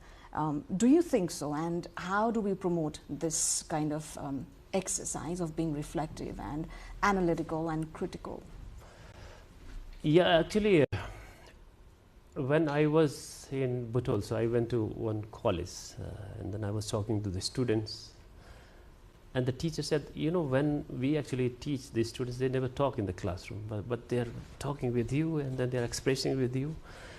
So we need to change those pedagogies, and it's a worry not only in Nepal, it's a worry in Norway as well, because we are going more and more online and then self-paced learning, right? So it's interesting, but some students in Norway, they said, I cannot do a presentation in the classroom because I have a social phobia, right? And I feel like, what? Because you're just a kid, and then how can you have social phobia and all that? And it's increasing day by day. And the reason, because they are more and more disconnected face-to-face or physical connections with the teachers and other their colleagues, right? Is this the result of digital disruption? That's a digital disruption, yeah. Because we learn through our body, right? We come through body and then through expression and all that. We learn through all the expression you use. And then when you get in the screen, you lose all those, you know, the social cues, connection and all that. So that affect us. And then we want to be more in the silos and more loneliness and disconnectedness. These are the challenges. I'm not saying this is how it's going to work, but we need to think very seriously. And in Norway or in Europe, we are very concerned about it, how to make it more physical, engaged, and then more human than just technical automation and all that. So that's one concern that Norway and Nepal probably share. Have you seen any exemplary initiatives elsewhere in the world that maybe these two countries could implement themselves? Scandinavian countries are actually, if you look into the school level, because my kids, they studied in the elementary schools there. They are still very much going into nature, not playing too much with the toys, right? Having fun and then playing together, going out. Those things are still there. The challenge is when they come to the higher education, and then they suddenly get into this technology and then AI and then ChatGPT and all that stuff. So he said, I'm sorry to say that I don't have any exemplary example who is really away from all these things, right? And that's the challenge Hermann Rosa is also talking about. He said, because if you disconnect, you slow down, then the whole other universe is accelerating. And then if you try to slow down, then you will be disconnected from the whole this society, right? So that will create another level of alienation. And that will create other psychological and social problems. So the challenge is there. So yeah. It sounds really tricky to find a balance between reflection, learning, and then carrying technology along the way. Right. So I can talk a lot of philosophy. I can give you, we have to have resonance between the self and then the other in the world. We should be mindful, do yoga and all that. But these are very theoretical. Theoretical, right? If you go to the mass, I was in Lumbini and someone was saying, well, we have Lumbini University, but community actually feel a little bit, they're angry with this university. I said, why? Because they're talking about spirituality and mindfulness and all that. But our children need skills, right? How to do, they want to become electrician or plumber and all that. Where do they get this technical skill? And this university is just talking about the bigger things. That doesn't work. So you see, we have a paradox. So there's one level of spiritual talk, and which is very important. To really get happiness and a good life and well-being, you need to go into this spiritual level. But before that, we have to make a living for, right? 2 times living and all that. So that reality is also there. So how to cope with this 2 levels? Disconnect. Yeah, they're disconnected right now. You've also studied cybersecurity. For someone as simple as me and a general public, what do you think would be the cybersecurity dangers that I should be concerned about, and how do I protect myself? There's a very interesting, I was teaching ethics in cybersecurity to my students, and they said, Devinder, the ethics is only for those who already know what the ethics is. For the crackers, they will always figure out the loophole. And if you really want to be a cybersecurity expert, you need to think twice, 2 steps ahead of the hackers, or the crackers, right? But still, there are something which we all need to be careful, making this deepfakes videos, and then you get call from someone, oh, you got this award and that money in your account, send it, or sometimes, oh, your friend is, so you get this kind of misinformation, disinformation. This we can be aware about, right? But for the deeper level of, it's not just individual, it needs the collective efforts actually. Collective policing, we call it. So that's important. What would it look like? So collective policing is, now you see this AI is a lot of cheaters are there. In the cyberspace, but now there are policing. The police are also coming. There are good guys who are also tracking down these things, right? And these things will only work if we all collectively help them in policing, creating this kind of policing in online, right? You're aware, and then you teach me, and then I'm aware. If some other friends are there, we should make them aware. And then if some incidents happen, we should share about it, right? And then they get more awareness about that. So awareness is very important, but you need to share your experience. Is technology making the world more equal or less equal? When you look at because you also have the experience with Western country where you work, and then an Eastern country where you belong. Yeah. So there was a book called, I think it's called The Flatland or something, right? So, and there was a PhD defense in Norway. So these students had written very nice paragraph. He said, digitalization actually has created a flat world geographically. It seems like that. But when you really dig deeper into that, it's very curvy, right? Lot of curves, and then the terrain is very complex. So a lot of things are there. So it's actually creating more inequalities. Even in a country like Norway, right? There are remote places, and then there are the urban places. And then there's Europe, and then we have the developing countries and the developed world. Within developing countries, we have the urban and then the rural. As I said, I can easily see how my village in Baglu, Jaimini Nagarpalika, is so much still not able to catch up with the Kathmandu, right? I literally feel like my life became so slow down when I was in Butol and Lumbini. And it's not because I was lazy or something, because I felt like people are not much into this digital technology. They are still living a very laid back kind of life, and they have no idea what kind of progress is going in this zone. Do you think maybe the elderly or women, these demographic groups are likely to be most to be left behind? Elderlies, with the time, I look into the temporal time, right? If you look next 10 to 15 years or 20 years, maybe there will be many more who are actually familiar with the digital technology, right? So the generation who are not aware with this will be phased out slowly. But it will still create different level of hierarchy, not maybe in the geographical, but it will still create a different level of hierarchy in the cyberspace or virtual space. So that will remain. It's a human nature, and it's not going to. Equality is a myth.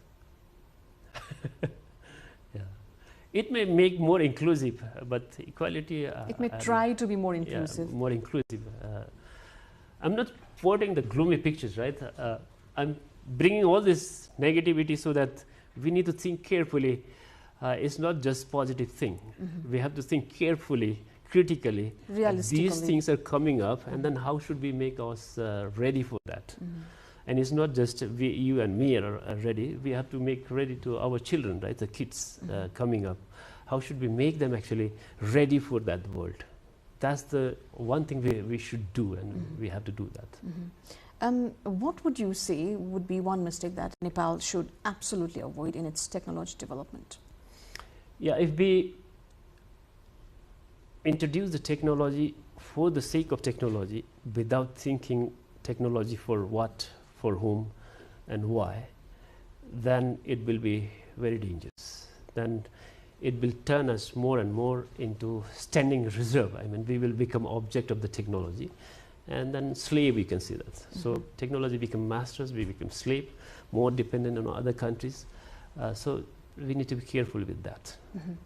For whom, why, and how. Right. Let's also dive into the algorithmic part. You study how algorithms make decisions in social context. How do people get it, and how is it taking, if it is, our agency? Well, if you look simply, when you go to the Netflix, right, YouTube, or Facebook, so we get into, we trap into echo chamber. I'll get, okay, I just want to know what is NTV World. And then maybe from next day, I'll just get all the, right? Feeds of NTV World content. And if I'm interested in knowing about the negative things, so it will just fade with those things. Because algorithms works on reward and penalty system, right? It's called the reinforcement learning. So more it gathers the crowd, more reward it gets. That's how it works. It doesn't have any emotion. It's just a number, right? And so the calculations. So more we depend on these calculations, more you become the slave of these calculations. That's how so it's not the fault of the algorithm, because you said whether technology is neutral. It is not. It is inscribed with our values, because I want people to go more and more towards my side, right? And then I create that kind of content and all that. Maybe that's not related to truth, but that's more, the contents are how I create the crowd, pull the crowd, right? This is how we can use this, or people are using, or algorithm is using these people as well. So I'm also used by the algorithm because I become more greedy, right? I want more likes, more people come to me so that I'll get more money. So this is an economic driver as well. So it's a big systemic challenge. There's a chain. There's an economic driver because we want to make money. And then the algorithm is designed in such a way that it helps you to bring more revenues, right? And then avoid the expenses and all that cost. So when you want to use these algorithms for your benefits, the algorithm is also using you for its own benefits. Mm-hmm. So it is our agency. Now, after we've talked about technology, we've talked about AI, how it's disrupting our cognition perhaps, finally, again, the same question. Yeah. What for people like Nepali or context in countries like Nepal would be happiness, would be progress and a good life? I think these are all interconnected, right? So happiness is a bigger term. It's not just a state of mind. So that needs, you have to have this spiritual connection somehow if you're really looking for the happiness. And as I said, but in the ground level, maybe people are not very interested to connect with the nature. So they want to make money so that they can feed their children, put them in a good schools. So that's where we need the progress, right? So progress is also important. And that's where technology can help us actually. What did you say the third one? Good life. Yeah. So good life depends on, it's a very subjective thing, right? Someone will say, oh, we are progressing, we have now my children are in a good schools, we have a good life. So the happiness comes at the end when people get this materialistic fulfillment.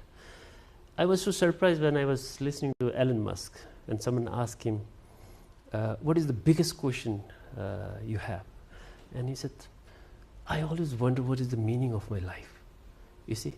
So when you get all this materialistic thing, finally then you go towards the happiness. That needs the spiritual connections at the end. Mm-hmm. But to go up to that point, of course, you need the progress, a good life, and then we think about happiness. So it's always the hierarchy of needs. It's kind of, yeah. You can say there's a kind of hierarchy, but not in a very strict way, but it goes in that order, you can say that. 10 years from now, when we look back at how technology is being used in Nepal, what do you hope we will say, and what do you hope we'll say was a mistake that we should never repeat? One thing I said when we look back after 10 years, it should not look like we have 5% millionaire in our country and 80% poor people. That's the biggest risk we have. So whatever technology policy or whatever you do, transparency, good governance, we should never forget that it should also touches the life of the people living on marginalized communities and that. So that's something we have to work. Otherwise, that will be the biggest mistake if we say technology is neutral. It is equalize everyone. It doesn't. It's not neutral. It's always value-laden, and it will never create the equality, right? It will create more and more exclusions. So how to actually be careful, we should not actually excel those things. Well, hopefully from this conversation, our viewers would not forget to connect with the nature, and policymakers to not forget who they are building and giving technology for. Thank you so much for your time and your insight. Thank you very much. It was like almost defending my third PhD. It's good to have you Good here. questions. Yeah, thank you very much. Yeah. Well, it hence goes definitely without saying that technology isn't automatically good. It only works when it serves real human needs, not just technical efficiency. And one thing's clear, the progress paradox is real. The same curiosity and ambition that lets countries like Nepal harness AI and hydropower can create inequality as well, or environmental damage if we don't guide it with reflection. Thank you as always for staying with us here on Insight. Until next time.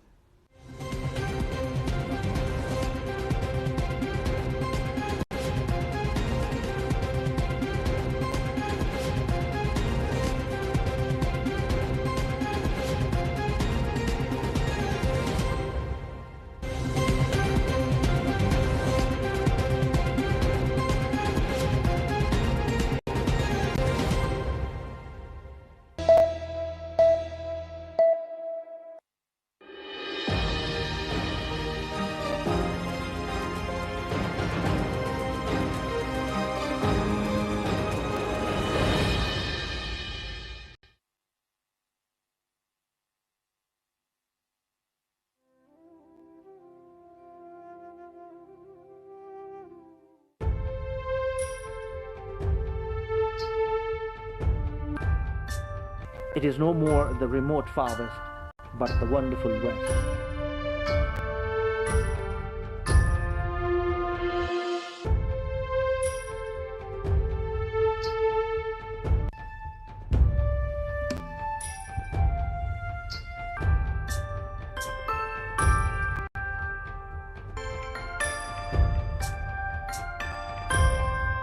Nine districts are in the far west province, from the low-lying Tarai to the heightening mountains. Climatically, the province has all tropical weather conditions prevailing in Nepal. This makes the province a paradise for tourists of all interests. Khaptad, Badimalika, Api and Saipal mountains, Surmi and Ghodagodi lakes, Ramarosan area, Dodara Chandani, Sukla Fata Wildlife Reserve, Tikapur Botanical Garden, Amargari Fort.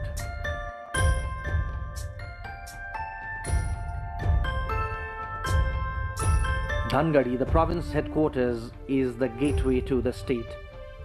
The business hub of the far west region, Dhangadi, is becoming well equipped for political, trade and business infrastructures and other human resources.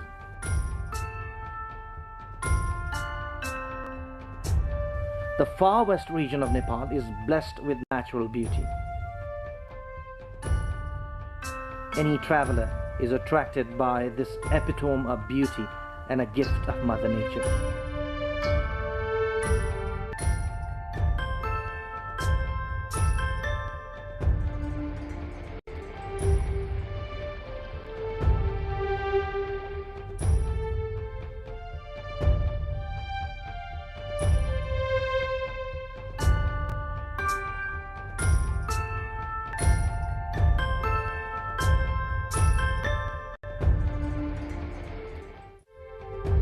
In addition to the natural beauty of the region, you can see the human civilizations rich in culture and arts throughout the province.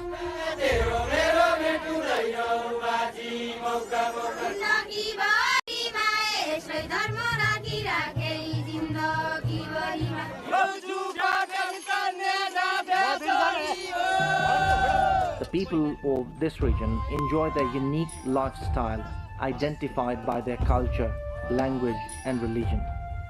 The far west region has the wealth of nature, culture and religious uniqueness to offer to every traveler. Khaptad. The Khaptad National Park, spreading across 4 districts of Doti, Acham, Bajang and Bajura of the far west province, is situated at an altitude of 3,000 meters above the sea level. The natural splendor and breathtaking views revealing geography's diversity is a sight to remember for every nature lover. This is the land of penance, where Khaptad Baba lived for 50 years in his pursuit of knowledge and enlightenment. There are 22 Patans and the famous Triveni temple in Khaptad.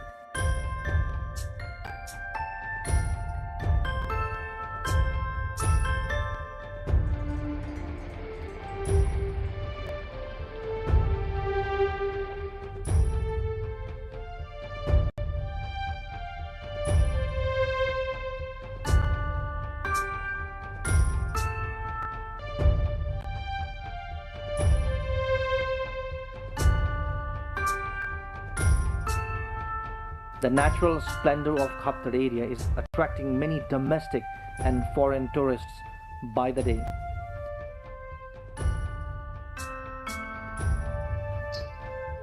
Trekking in the Khaptad region is a lifetime experience, especially with the numerous species of birds, wildlife, flora and fauna in the numerous trails. Khaptad is the meeting point of 4 districts, Doti, Acham, Bazang and Basura, a chaste land of Khaptad Baba, an important place for religious tourism. Special prayers and worship are offered in the place during the famous Dasara fair, some of the major attractions in the region.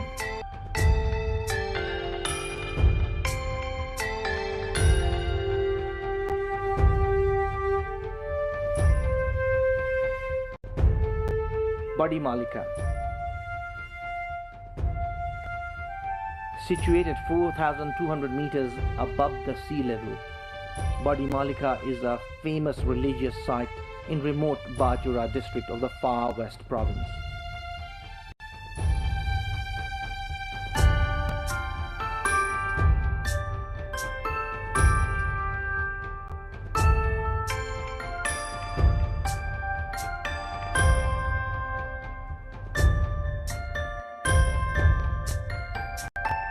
The annual fair on the occasion of Janai Purnima draws thousands of devotees at the Badi Malika temple.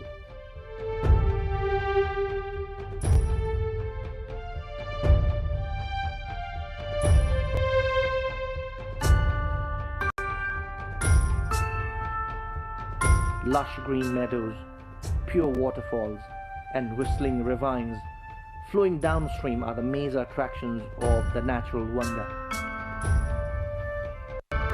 Thousands of domestic and foreign tourists flock to the temple every year during the fair and other times as well. Badi Malika is popular among people in the far west and Karnali provinces.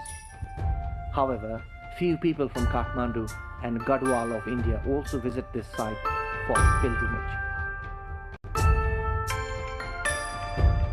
The famous pilgrimage site in Bajura district of far west province, Badi Malika. There is a popular belief that offering worship to deity Badi Malika fulfills one's wishes. Large fair takes place every year on Janai Purnima. The Badi Malika temple on top of a hill. The 22 patans, various species of flowers, panoramic view of the mountain range. Only a few small tea shops are seen as amenities in this area. One can reach Badi Malika by taking a flight from Nepalganj to Kolti airport of Bajura. Day-long drive from Kolti followed by 3 days of walk.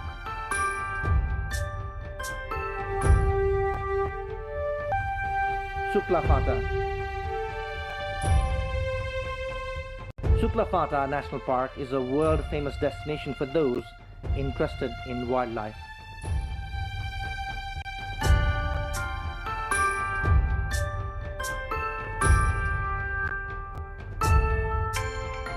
The main attraction of the park is the large grassy meadows where the Barasingas are seen in big numbers.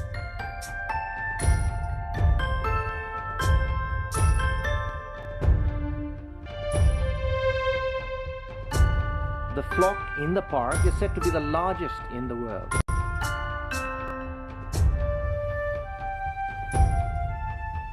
The park is home to 46 mammals, including endangered Bengal tiger, elephant, and anjir, and over 423 species of birds. The national park offers elephant ride and jungle safari to tourists as major recreational activities. The national park along Nepal-India border in Kanchanpur district is famous for watching wild elephants and Barasinga, a heaven for wildlife enthusiasts. The attractions: grassy meadows, swamps and wetlands.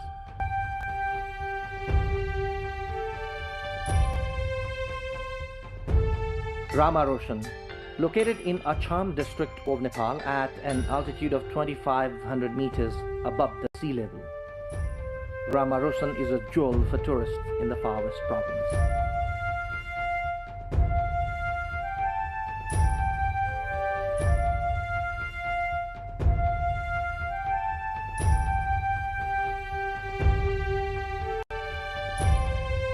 A place having 18 patch of meadows, locally known as Patans, is a major tourism destination.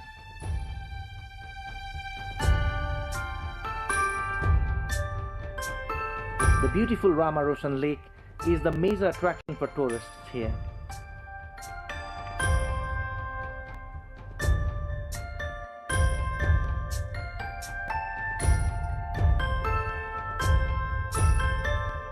This area is the only habitat of national bird of Nepal, Daffy, or the Lophophorus.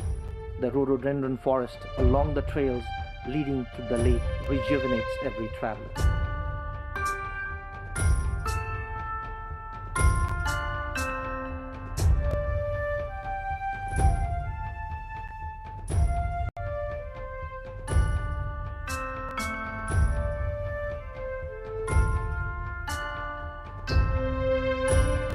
Amargadi Fort. Amargadi Fort is a historic castle in Amargadi municipality of Dalildura. This fort is an important site of historical, archaeological, political, religious, social and cultural aspect.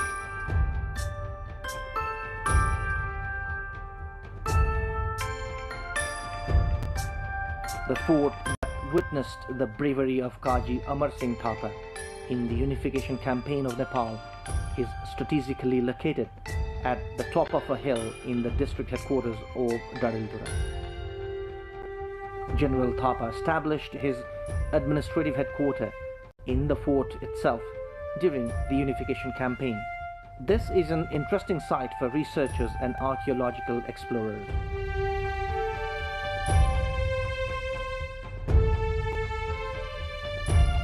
Mostly domestic and Indian tourists visit this fort.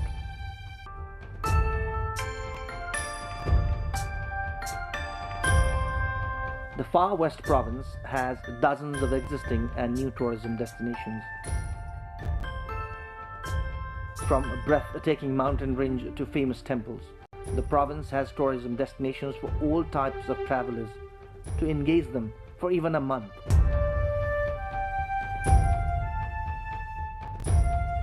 As many tourism destinations are in Far West province, so is the potential of the province. Most of the tourists in the province come for travel and research. However, lack of proper infrastructures discourage many enthusiasts.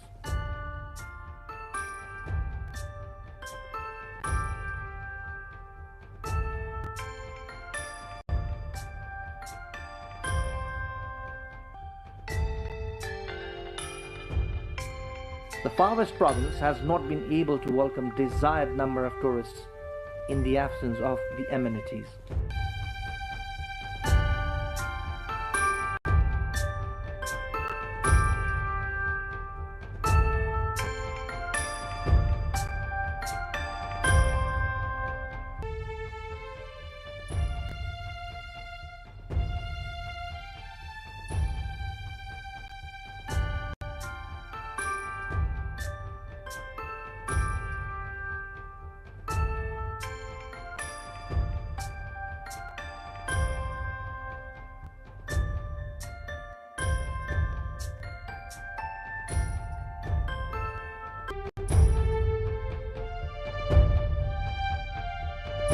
The number of foreign tourists entering Nepal via custom points in the Far West province has seen some increment of late. But most of them hardly spend a day or two there. After entering Nepal from Kailali or Kanchanpur, most of the tourists head towards the east for capital Kathmandu or Pokhara or some other destinations.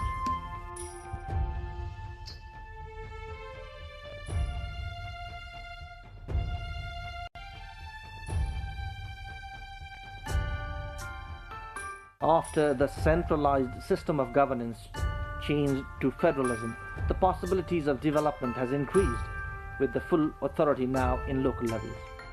One immediate such possibility is the trekking trail.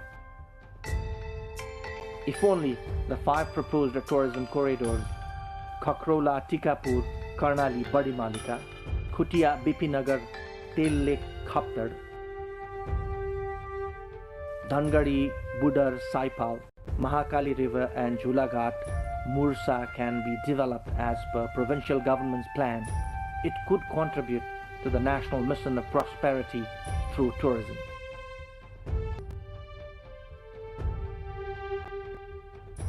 Many other destinations can be developed into touristic sites to welcome domestic as well as foreign tourists.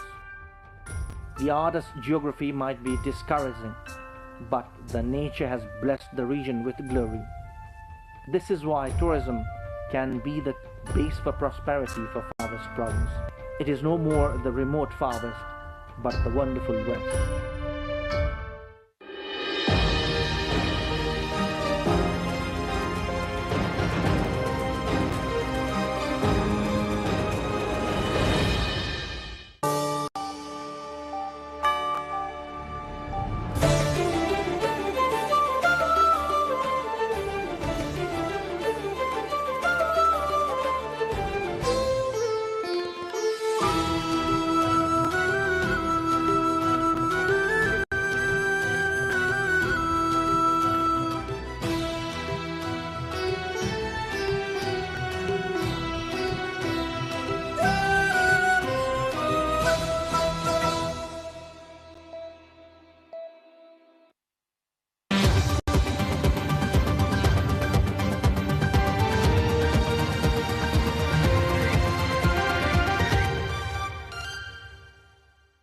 Good evening. I am Siksha Bhattrai welcoming you on Business World. Global markets and geopolitics are converging once again as energy, technology and trade tensions shape the economic outlook across regions.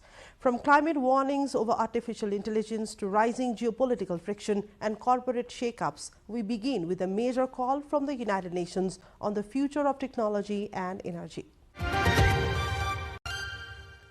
Iran has exported around 18 million barrels of crude oil in just 5 days, according to the maritime data.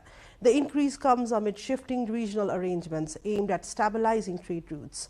Analysts say the development could impact global supply flows and price stability in energy markets. Iran exported nearly 18 million barrels of crude oil worth an estimated $1.44 billion over the past 5 days, according to maritime intelligence firm Tanker Trackers. The increase in shipments follows the signing of a memorandum of understanding between Iran and the United States aimed at easing tensions and restoring maritime trade. Iran said several oil tankers had passed through the Gulf of Oman into international waters in the past 24 hours, with additional exports expected in the coming days. Under the agreement, the United States has lifted its naval blockade on Iranian maritime traffic, while Iran has pledged to ensure safe passage for commercial vessels between the Persian Gulf and the Gulf of Oman for an initial 60-day period. Iran has also waived transit fees through the Strait of Hormuz for commercial ships during the same period, signaling a potential easing of regional trade disruptions.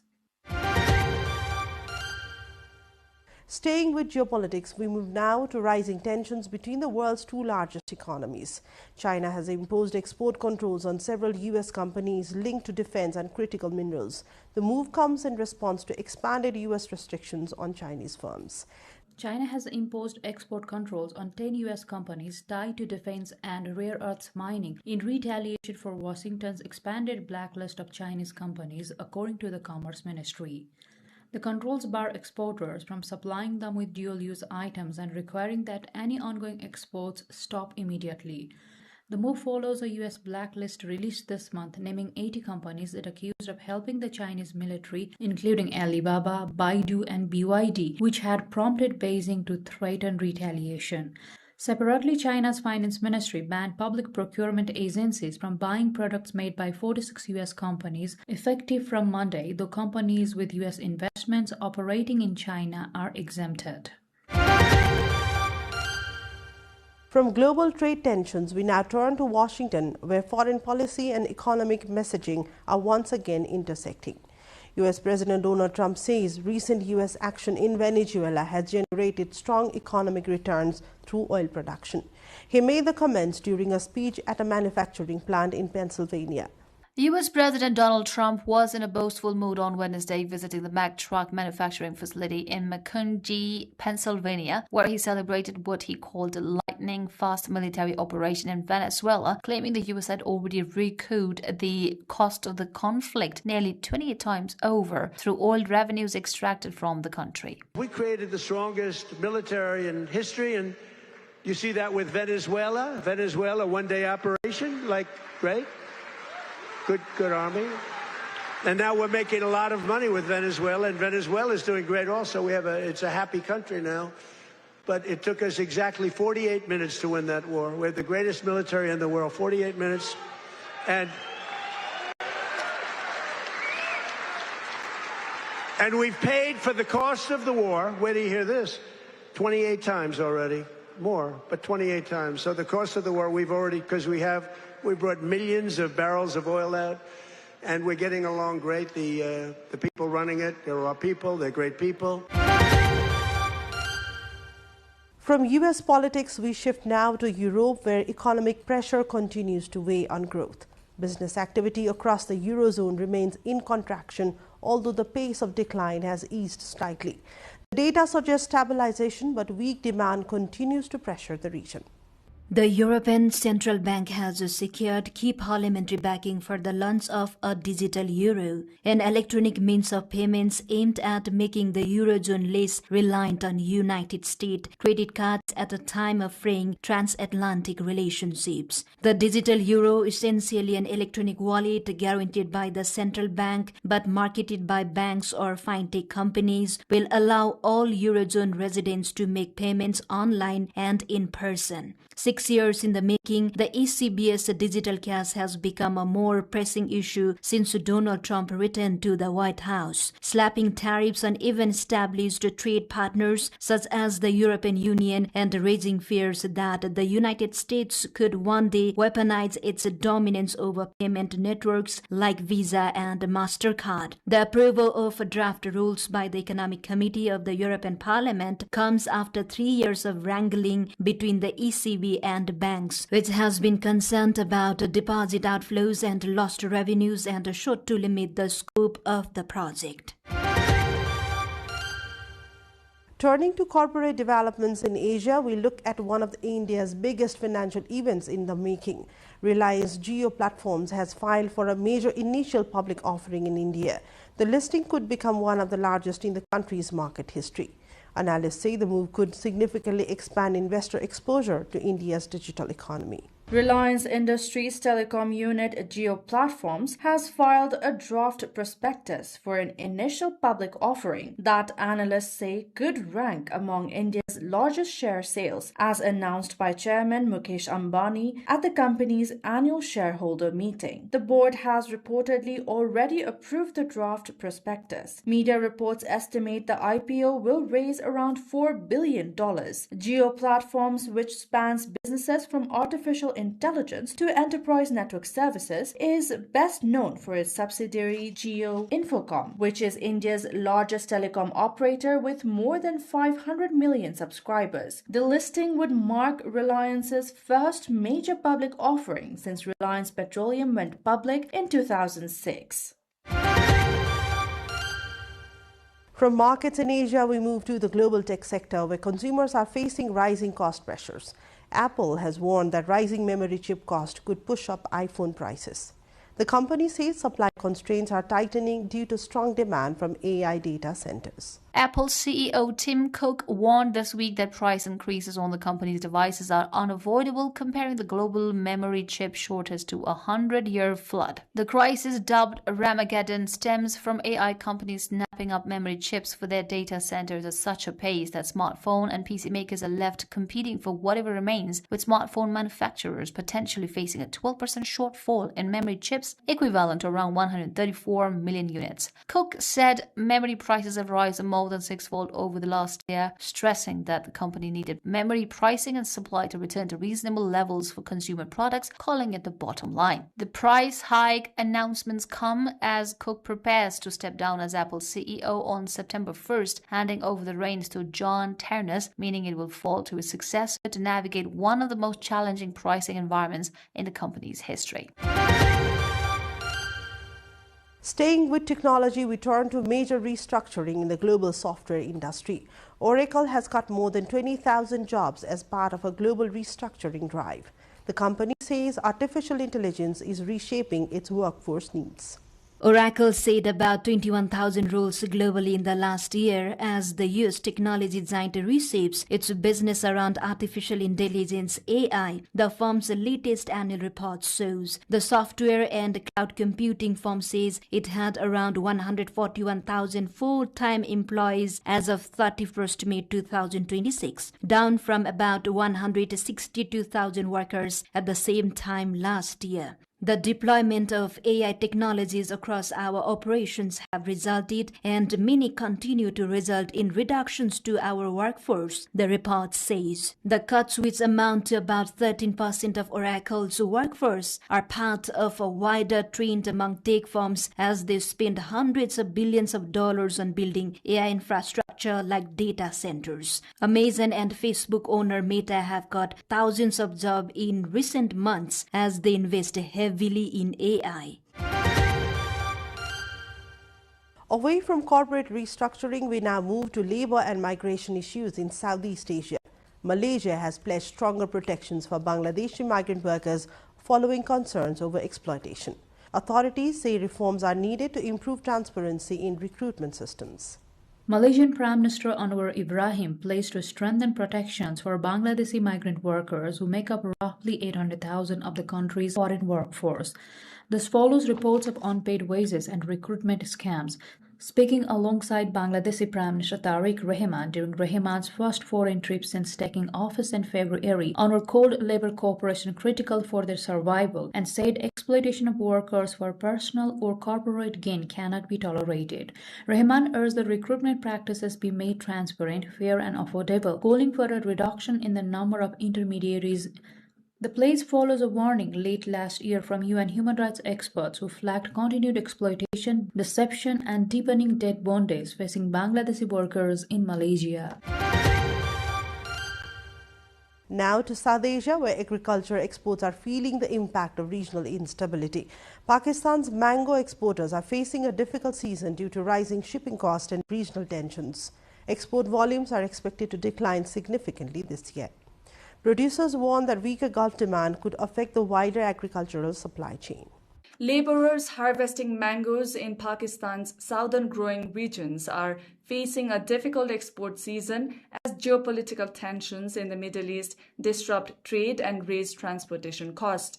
Pakistan, one of the world's leading mango producers, relies heavily on agricultural exports for foreign exchange earnings, making the sector particularly vulnerable to disruptions in international markets. Exporters and traders say overseas shipments of Pakistan's signature fruit are expected to decline by at least 30% this year, citing weaker demand in key Gulf markets and sharply higher freight expenses. The downturn comes as the Middle East crisis continues to affect regional trade flows, increasing cost for shipping companies and creating uncertainty for importers across the Gulf. It is said reduced export volumes could impact growers, traders, and logistics providers throughout the supply chain during one of the country's most important fruit harvesting seasons. From agriculture to tourism, we turn to the Indian Ocean region where recovery continues. The Maldives is expecting stronger tourist arrivals in the coming months.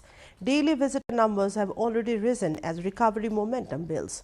Authorities say expanded airlinks and new campaigns will support further growth. The Maldives is expecting higher tourist arrivals in the third and fourth quarters of this year compared to earlier months, according to Tourism and Civil Aviation Minister Mohammed Amin. Speaking after an event at Velana International Airport, marking the arrival of the country's 1 millionth tourist for the year, the minister said average daily arrivals have risen to over 5,000 visitors. The government has set a target of 2.5 million tourist arrivals for the year, though officials acknowledge that early momentum was affected by unrest in the Middle East and disruptions to airline connectivity. He added that upcoming promotional campaigns in China and Russia, along with expanded air services agreements, are expected to further boost arrivals in the coming months. And finally, tonight, a major development in the United Kingdom involving royal finances and transparency. King Charles will publicly disclose his personal tax payments for the first time in modern history. The move is part of efforts to increase transparency around royal finances. The disclosure will include income from estates and private investments. King Charles will become Britain's first monarch in modern times to reveal his personal tax bill. Buckingham Palace says the move is part of a modernizing drive for greater transparency and to encourage wider understanding of our accountability. The move will make public the King's tax payments for the previous year 2024-25 and will include tax on his income, such as profits from the Duchy of Lancaster, any personal investments, and earnings from the King's private estates. It also follows calls for more openness with regard to royal finances following scandals surrounding Andrew Mountbatten Windsor. And that brings us to the end of Business World tonight. From global energy markets and geopolitical tensions to corporate restructuring and economic shifts, it has been a week reflecting a rapidly changing global economy. We will continue tracking all these developments as they unfold. Thank you for watching. Good night.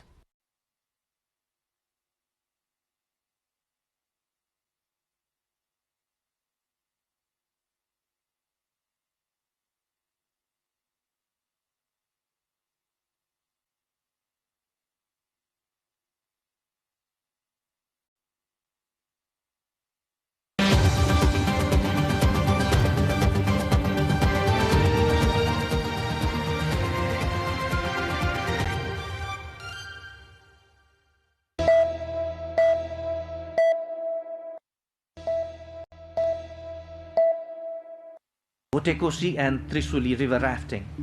Rafting has lately been gaining popularity among tourists. The adventure sports, which previously was popular only among foreigners, is now drawing the local tourists as well. Trisuli and Votekosi rivers that are close to Kathmandu are two popular destinations for rafting in Bagmati province. Let us first explore Votekosi. Whitewater rafting at Votekosi river is included among the 10 best adventure destinations for rafting in the world. Votekosi, which is well facilitated with food and accommodation, can be a great destination for rafting and other adventure sports. Rafting at Trisuli river is popular among domestic tourists, as the location can be reached in an hour from Kathmandu. This is where most tourists go for rafting in Nepal.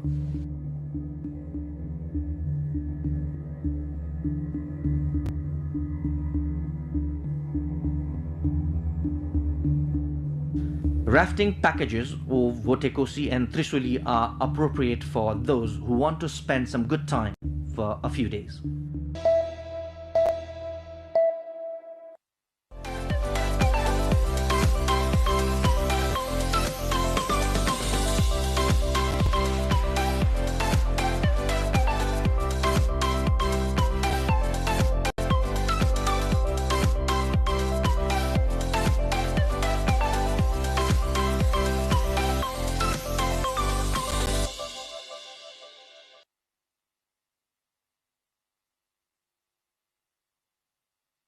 In 18 species of turtles occurring or reported for Nepal, almost 80% found in Nepal are globally threatened. So we can imagine we need to conserve turtles. It's going to vanish very soon. If we continue this process from Mechi to Mahakali, then one long this terrain belt will be the one green belt of the turtle conservation. These poisonous gases will generally block to reach to the Himalayan region. Then automatically the snow of mountain region will not melt, and then it will be saved as a legacy of Nepal. We are trying our best to support to the media, local people, and other conservationists also to protect this turtle. And then local peoples are also kindly aware to protect, and if they found this kind of turtles, and they are requested to send over here, and we even for those people who bring turtles, we support them from different way from our side also.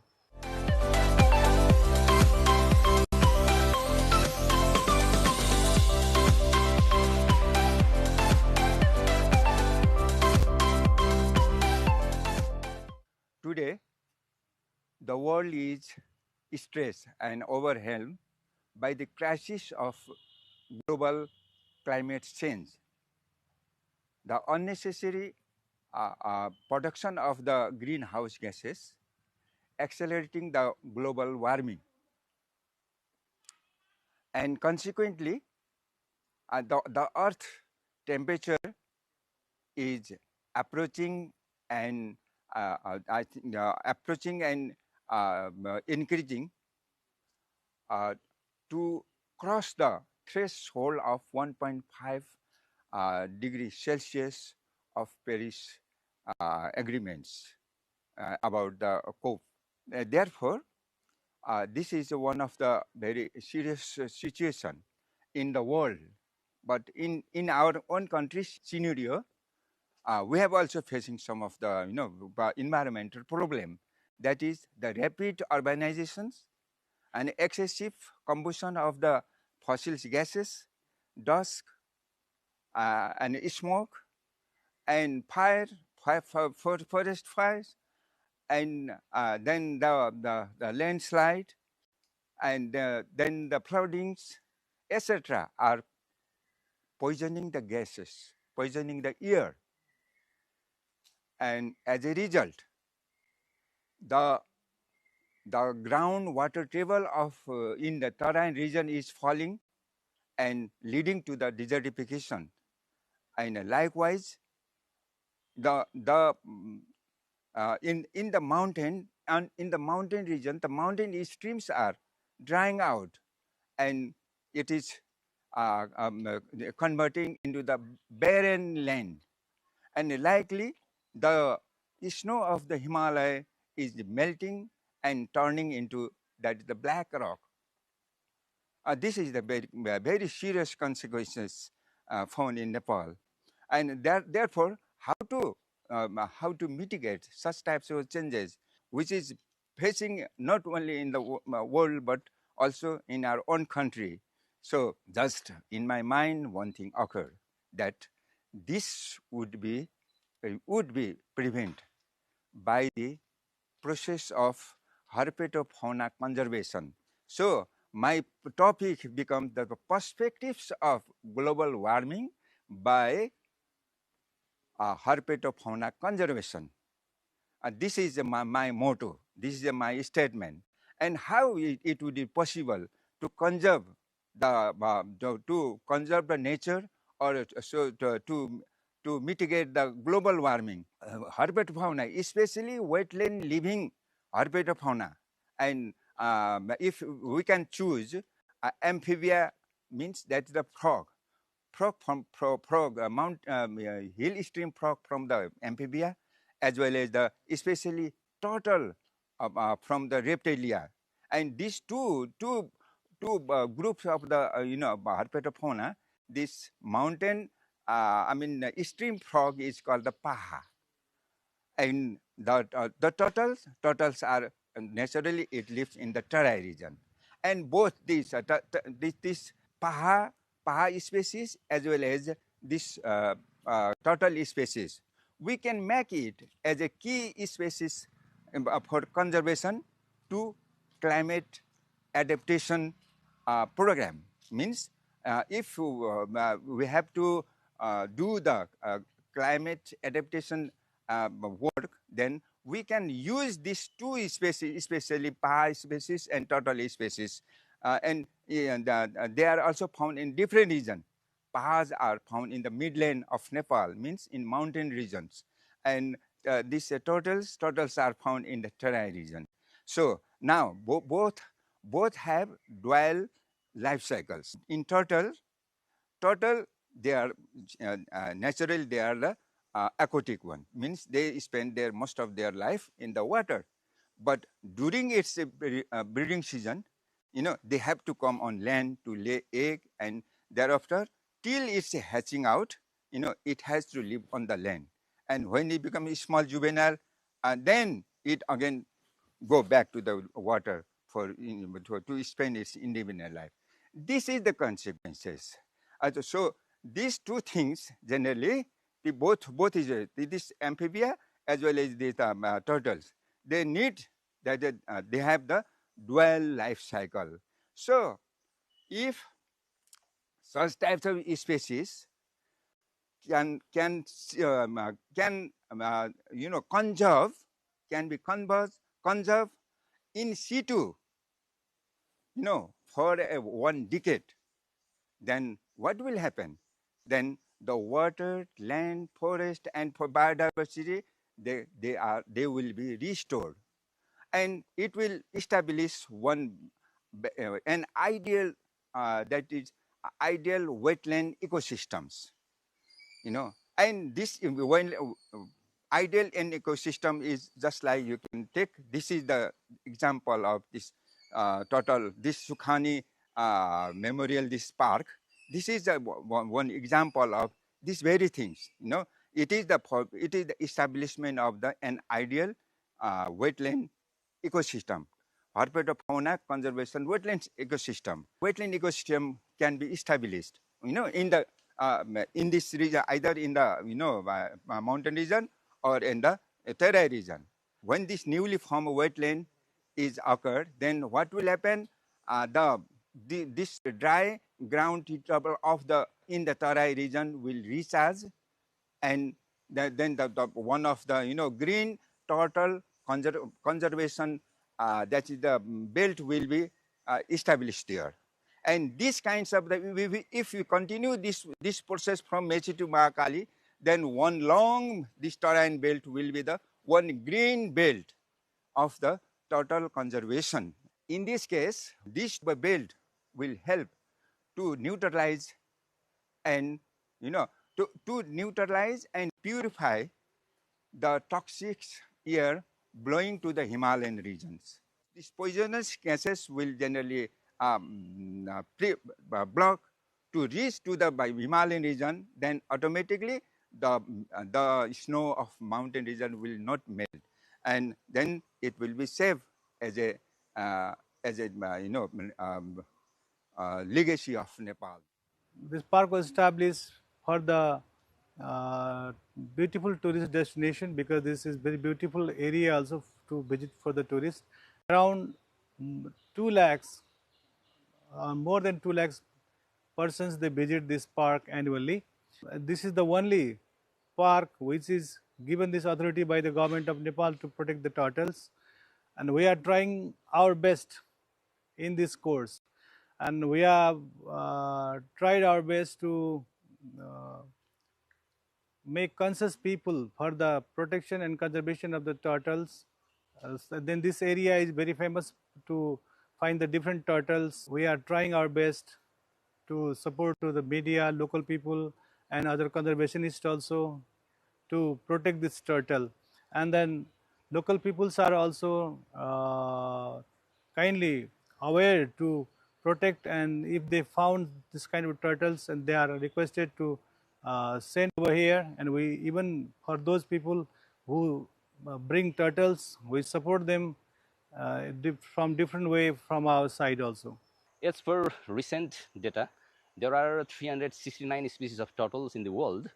In Nepal, recently, some researchers from Western Nepal, from Koilali district, they recorded a new species of turtle for Nepal. It's called Indian star tortoise.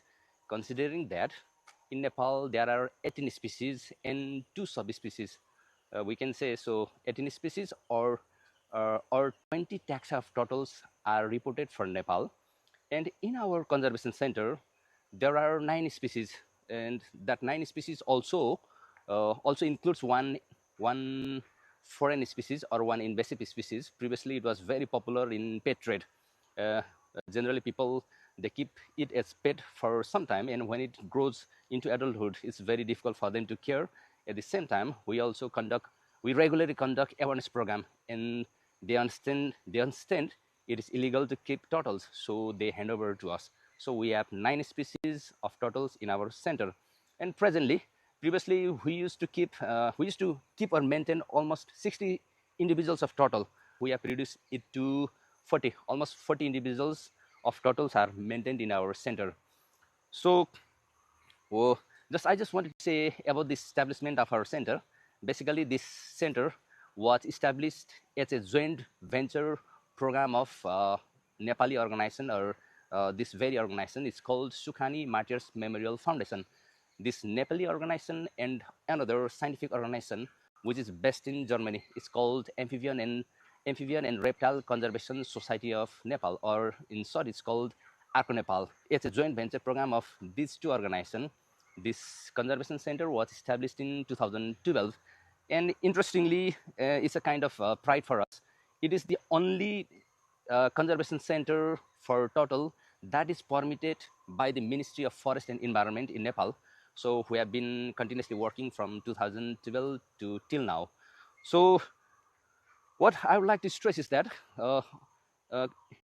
in 18 species of turtles occurring or reported for Nepal, almost 80%. That means almost 80%. That means if we just go into the depth, 77.78% of turtles found in Nepal are globally threatened. So we can imagine We need to conserve turtles. If we didn't conserve turtles, then it's going to vanish very soon. There are many ecological importance of turtles, so I just wanted to just to give few points. The first thing is the aquatic turtles.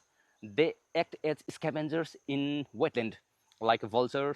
It's decayed materials or decayed dead bodies. In the same way, the aquatic turtles, those living in water body, they feeds on dead fishes or weak fishes or injured fishes, so it cleans the environment. Likewise, it is also helpful in seed dispersal, not only in seed dispersal but also fungal spore dispersal. So that's very interesting. Even it contributes in that part. Likewise, we can say the importance of turtles in food web is very much. That means many birds and many mammals, even the crabs, they feed on juveniles, that means babies of turtles. And even many mammals, many birds eat turtles eggs. So its importance in food web is also equally important. So we can say that. And the other very important thing, the very important ecological importance of turtle is it transfers energy from aquatic ecosystem to terrestrial ecosystem. That means most of the freshwater turtles, they live in some water body, but for breeding purpose, for laying eggs, they have to come out of water. So that means it lays eggs. That very eggs, it sells. It is also a type of mineral. There are some minerals in that cell. Likewise, many animals and birds eat that egg. So they helps in transfer of energy from aquatic body to terrestrial ecosystem. Likewise, turtles are worshipped, or what to say, turtles are also worshipped in Eastern philosophy, like in Hindu mythology and all. This very turtle is called Kurma. That means reincarnation of God Vishnu. So in that way, culturally also, it carries this significance. This is brown-roofed turtle. Its scientific name is Pangsura smithi. Actually, this turtle is found in Kosi River, and it was rescued from that place. And this is male. Males are very small, whereas the females are almost 3 to 5 times larger than this. So we have rescued this turtle from Kosi. Actually, some people from Dholabari, they had kept this turtle, and we convinced them that it is illegal to keep turtles. So they hand over it to us. And talking about its food, it is omnivorous. Though some scientists claim it to be vegetarian, but in our experience, it feeds on both plant matters and also flesh. So it's very cute. Basically, it likes to bask on the stone. So in this habitat, you can see there is a stone. There is a dry stone. So whenever the sun shines or it is hot, it likes to come out over the stone and it basks over there. But since their size is very small and they live in large wetlands, we need to clean this water almost 2 or 3 days. In 2 or 3 days, if we didn't clean the water regularly, so infection may occur. So it is sensitive, and we need to care a lot to this species. So you can see this is tricarinate hill turtle, and its scientific name is Melanocalis tricarinata. You can see there are 3 peculiar lines. Based on these lines are keels. It's also called keels. These prominent lines. Based on this peculiar feature, it's called tricarinate hill turtle. This turtle is found from western to central Nepal. It's very rare in eastern Nepal. There are no specific record of this specimen from eastern Nepal. So this is male. You can see generally the male has longer tail. You can see from here, and its carapace. This you can see this plastron is concave. That means this is male, and it is used for copulation. It facilitates copulation. And we have been keeping this turtle, or we have rescued this turtle for more than 5 years. We have kept this turtle, and interestingly, this is male. is small. The female is much larger than male, and it is enlisted as endangered in IUCN Red List. So that's why we have kept it here, and you can see its habitat. In our experience, though some scientists claim it to be terrestrial, but in our experience, it is semi-terrestrial. That means we need to keep water body for this species. So if it wants to stay on land or on terrestrial side, it can go there, or if it wants to live in water, it can go it there. So this is its habitat.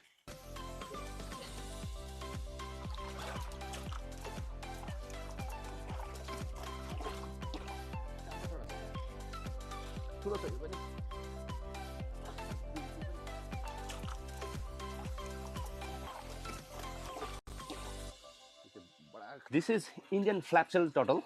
Its scientific name is Lysimis punctata, and its subspecies is andersoni, or its scientific name is Lysimis punctata andersoni.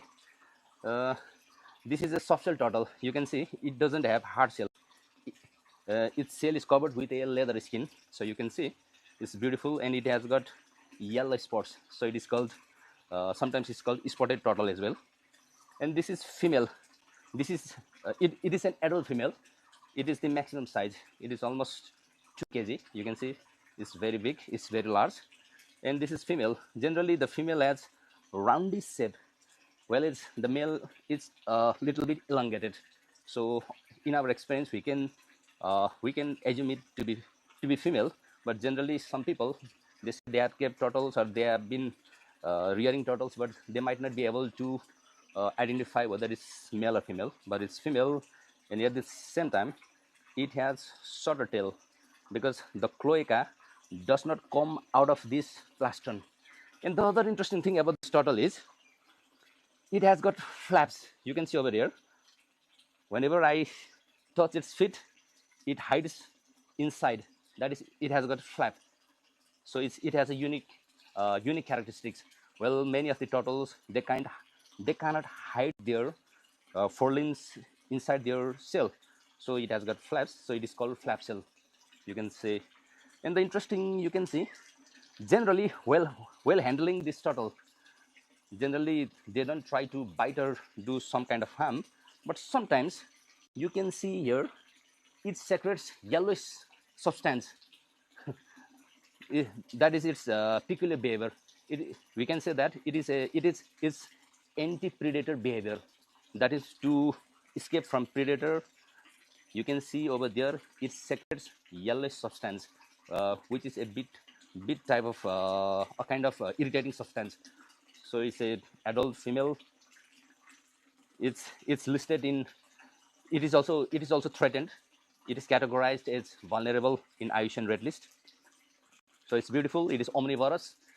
Previously, it used to occur in all the Tarai belt, in most of the wetlands, in paddy fields, even in the canals. But now, due to its habitat loss, and many people, or some people, even many people, they catch it. Some consume it. Some even keep them as pet. So it is threatened. Now its population is decreasing a lot.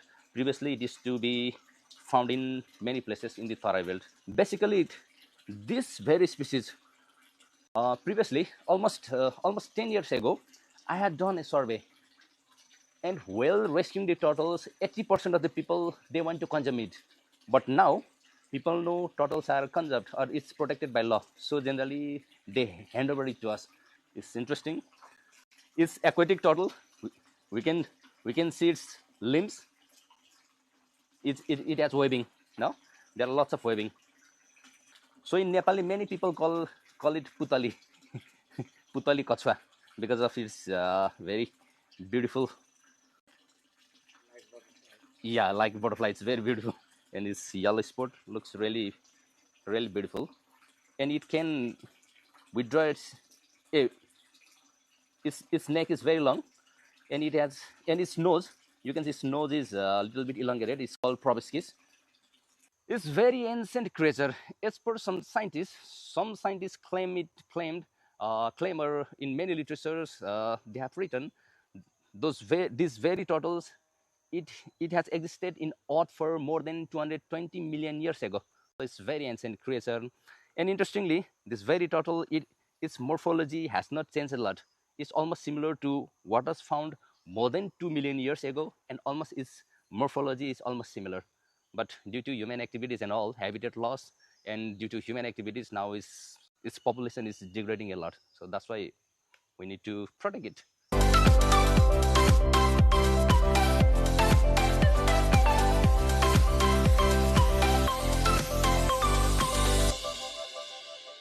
It's a kind of what to say, a kind of pride to become his student, because I worked with him for a very long time, almost for more than 25 years, 26 years, almost more than just almost 25 years I have worked under him. So Professor Khambu, this very center, it's established as per his idea, because when he was doing PhD in early 2000s, he surveyed all this area. He surveyed not only turtles but also all the reptiles and amphibians. And during his fieldwork, he find out this very lake. It's called Budoli, but now people call it Vincent Pokhari, but its original name is Budoli. This Budoli was also a nice habitat for turtles. And even if we ask to the old people, old inhabitant of this very area, they say they used to kill very large size of turtles. Even this tortoise was also found, but in that wetland, especially the large Nilsonia species used to occur in this place. And after consuming its flesh its shell is hard, so that shell it does not, since it is made up of it is made up of hard shell, is very hard, and it does not decay easily. So they used to use that shell as a feeding bowl for cattle. So we can imagine how large turtles used to occur in this place. So he imagined this very site or this area can also be developed as a turtle conservation center. So he talked with the Germany organization, that Arco Nepal, and he even discussed with this local organization, and he initiated this organization in 2012. Now we are working under his legacy, so it feels very kind of privilege or kind of pride to work under him. And regarding that nomenclature in his name, actually his name is named in a gecko. Gecko means a kind of lizard. It's that very lizard was recently described by his colleagues and students. So he has immensely contributed in herpetofauna study, not only in herpetofauna study, but conservation of herpetofauna in Nepal. And some colleagues and his students have acknowledged him by giving a new gecko name as Cetodactylus khambui. So I think that is the right thing to acknowledge him, I think. Yeah, this one I would like to thank them, because they knew a little bit my attempt in the field of the herpetofauna, and they might have recognized me. So I'm grateful to them. The new species of the geckos, the Cetodactylus khambui, this name just was given with my name. Then actually this is the ecologically it will be the one of the milestones. Basically, we are working on educating the people, because many people are not aware turtles are also protected animals and it should be conserved or it should be protected. So many people are not aware. But besides from that, most of the forestry students and biology students who are interested in biodiversity, and particularly who are interested in reptiles, and the inside that who are interested in turtles, it is the suitable place, because it is the very center where you can see 9 or 10 species of turtles in a center, where you can study its even you can study its morphology, its habitat. So most of the researchers or the students who are interested in biodiversity, and particularly in reptiles, they come here. And besides from that, many researchers foreign researchers who are involved in turtle conservation and turtle breeding, they visit our place because we are the largest conservation center in Nepal for turtles. So journalists come to exchange for the exchange of ideas, what we are doing and what they are doing. They just basically each and every turtle species, they have their unique habitat. So we try to copy nature. That means, for example, this is lane tortoise. This is tortoise, or it's called lane turtle. It is called elongated tortoise. This entirely lives on land. So, and its natural habitat is salt forest. It is found in Tarai and also in Shivalik region. So what kind of habitat it is required, what kind of habitat or what kind of features, what kind of water body, what kind of elevation is required, which species of fruits it is in its natural habitat, we try to plant or we try to create such kind of infrastructure or such type of habitat for these creatures.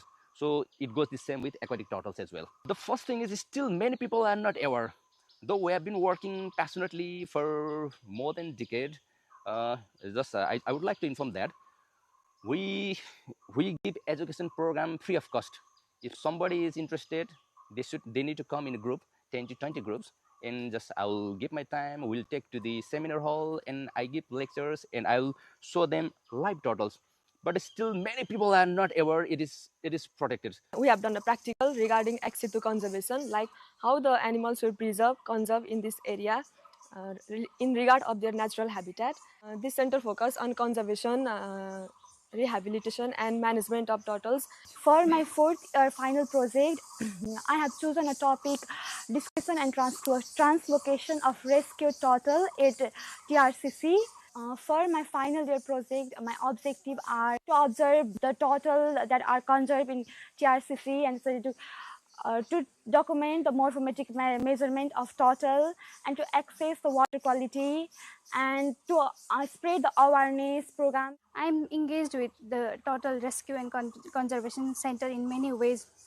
Firstly, through the campus, we students from Department of Environment Science, Meiji multiple campus are here for our practical works, field visit, including many topics like the conservation of turtle and community forest and others. In aquatic ecosystem, turtle plays a very great role. It feeds upon the decayed organic matter of aquatic ecosystem and makes aquatic system healthy for other aquatic organisms as well.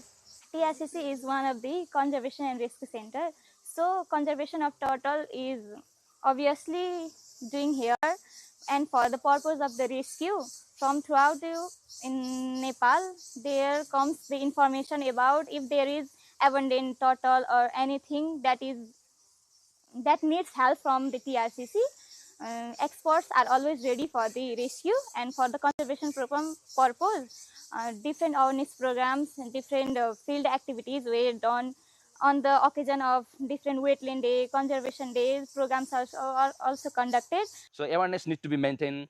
And the other thing is, what we have been emphasizing is that though it is protected, but turtles of Nepal are not legally protected like tiger, elephant and all. So people do lots of negligence. They think it's just a turtle. I can keep it as pet. I can consume it. I can do some type of trade. So that's the problem. So we have been emphasizing and we have been reporting. We are giving reports and we are sharing our experience to the forest officials. At least turtles should also be legally protected like other mammals, larger mammals like tigers, like elephants and all. So people will look this very beautiful creature with respect. Otherwise, it's very difficult. We'll create awareness program. We'll teach them. We'll show them. We'll tell them about its ecological importance, even the cultural significance, and then still people exploit this beautiful creature. So that's the major challenge. The other thing I would like to share, since we are a community managed center, our sustenance is also a challenge.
Pashupatinath is located in the eastern part of Kantipur city, approximately 5 kilometers away from Bagmati River.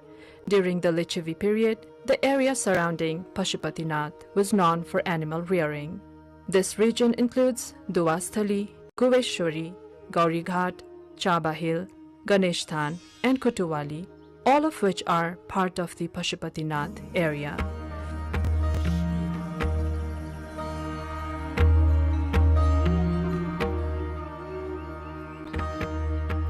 In 1979 AD, UNESCO designated Pashupatinath as a World Heritage Site. The blessings of Pashupatinath have been revered since ancient times, indicating the site's significance long before the Lichavi dynasty. The presence of Jyotirlinga, a sacred representation of Lord Shiva, is mentioned in one of the ancient texts, highlighting its historical and religious importance.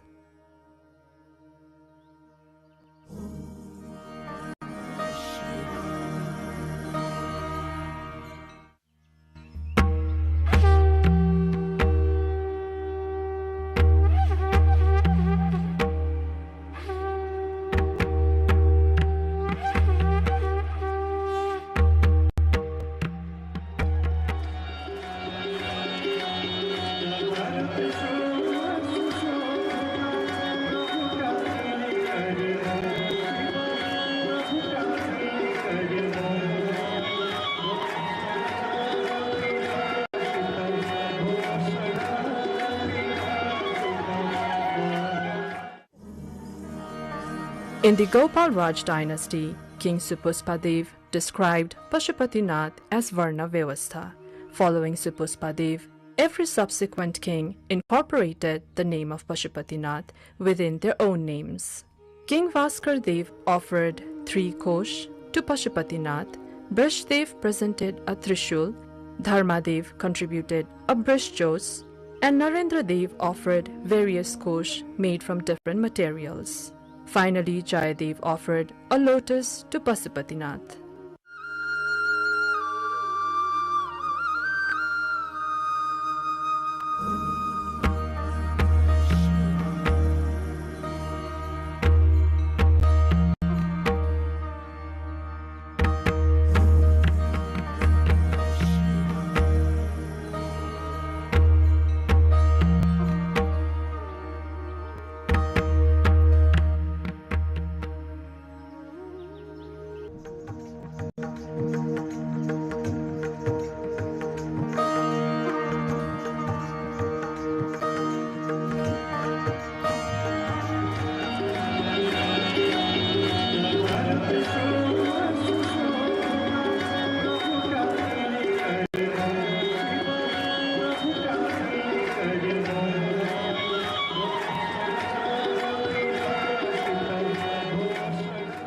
In 1473 BS, Jyoti Malla renovated Pashupatinath. The priest Nityananda initiated the removal of the 3-story structure of Pashupatinath and reduced it to a single story. Queen Ganga, the consort of Shiva Singh, had the Bhasa Bamsawali written, which is still present today.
During the Malla dynasty, the offerings made by the kings to Pashupatinath can still be seen today.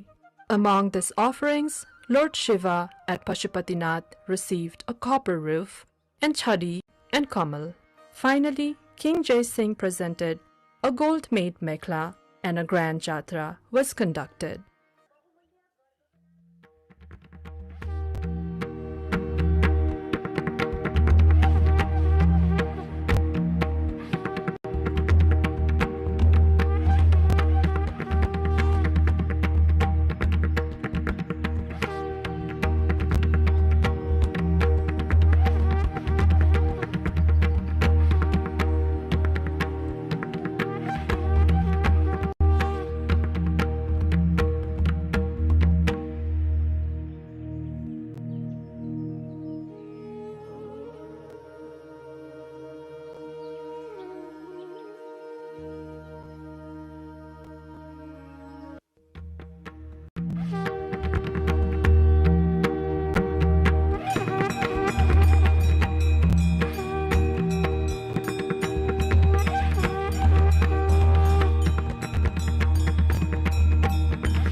The temple's extraordinary design is attributed to the cumulative contributions of successive kings, each leaving their mark by adding distinctive elements to its architecture.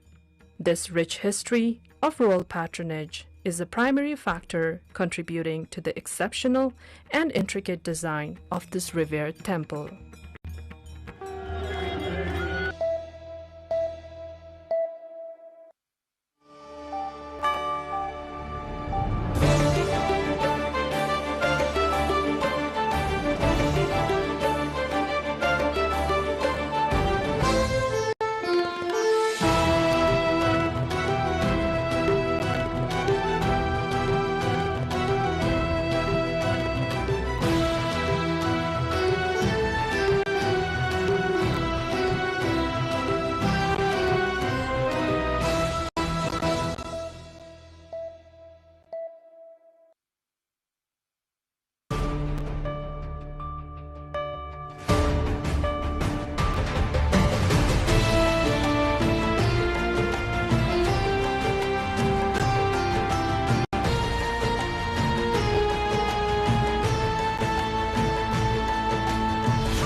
RSP elects new Central Committee members through its first General Convention. Party moves to next convention stage. RSP proposes sweeping changes to Nepal's constitution. Experts call for broader consensus. Bird flu outbreak hits farms near Nepal's capital. More than 48,000 chickens culled. Nepal football placed under FIFA suspension. Funding in competitions frozen. At least 164 dead in a powerful earthquake in Venezuela. Search for survivors continues.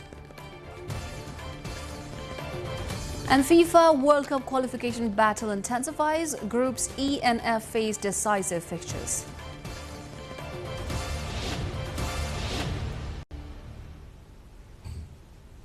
Hello there, I'm Smituki Singh Thamang. Welcome to NTV World News Hour. We're coming to you live from Kathmandu at 2200 hours Nepal time. Now, the news in detail. Let's start with the ruling RSP's General Convention. The results of the Central Committee elections of the Rashtriya Swatantra Party have been officially announced following electronic voting held at the party's General Convention in Chitwan. Votes were cast during the day. The results were made public after a few hours. In the open Central Committee race, Dr. Swarnim Wagle secured the highest number of votes with 2,607, emerging as the top candidate, closely followed by Sobita Gautam, who received 2,594 votes. Other notable results include Shishir Khanal with 2,495 votes, Sagar Dakal with 2,333 votes, Toshima Karki with 2,257, Ranju Darshana with 2,249 and Manish Jha with 2,237 votes. This reflects a closely contested internal election among key party leaders. The party will now proceed to elect office bearers in a second round of voting on the same day. Voting for key leadership positions, including 2 vice presidents, 1 general secretary and 3 deputy general secretaries, will take place tonight. Under the party statute, the chairperson will nominate several key positions, including a senior leader, 1 vice chair, 1 general secretary, 2 deputy general secretaries, 1 spokesperson, 3 co-spokesperson, 1 treasurer and 2 deputy treasurers. RSP spokesperson Manish Jha said the elected Central Committee members will choose the party's office bearers in the second phase of the voting.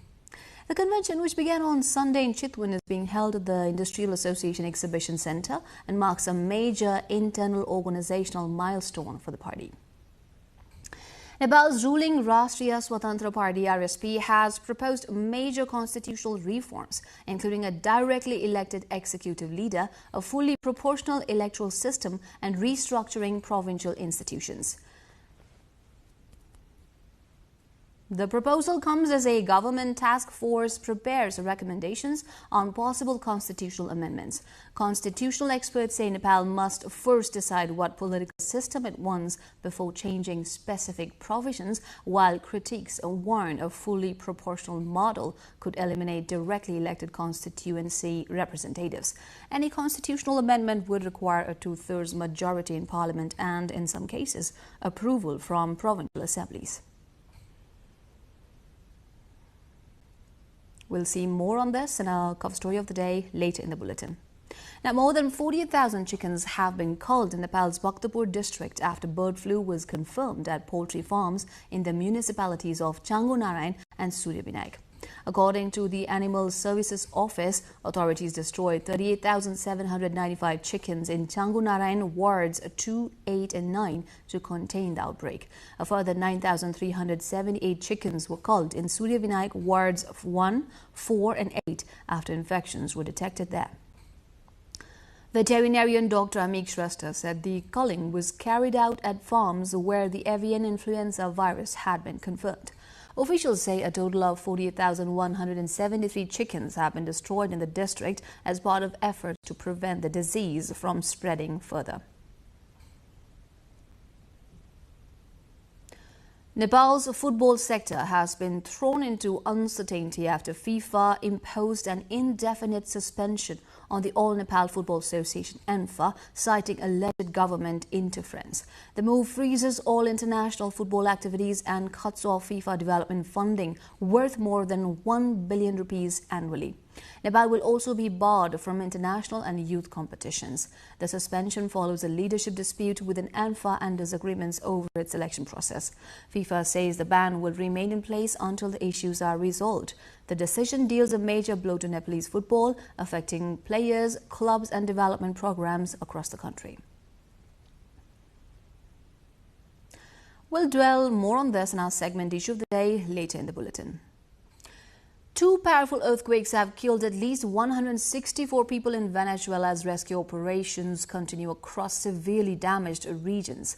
Authorities say emergency teams and civilians are still digging through collapsed building in the capital Caracas, where survivors have been heard calling for help from beneath rubble. The strongest impacts were reported in La Guaira, just north of Caracas, where Rodriguez said dozens of buildings have collapsed.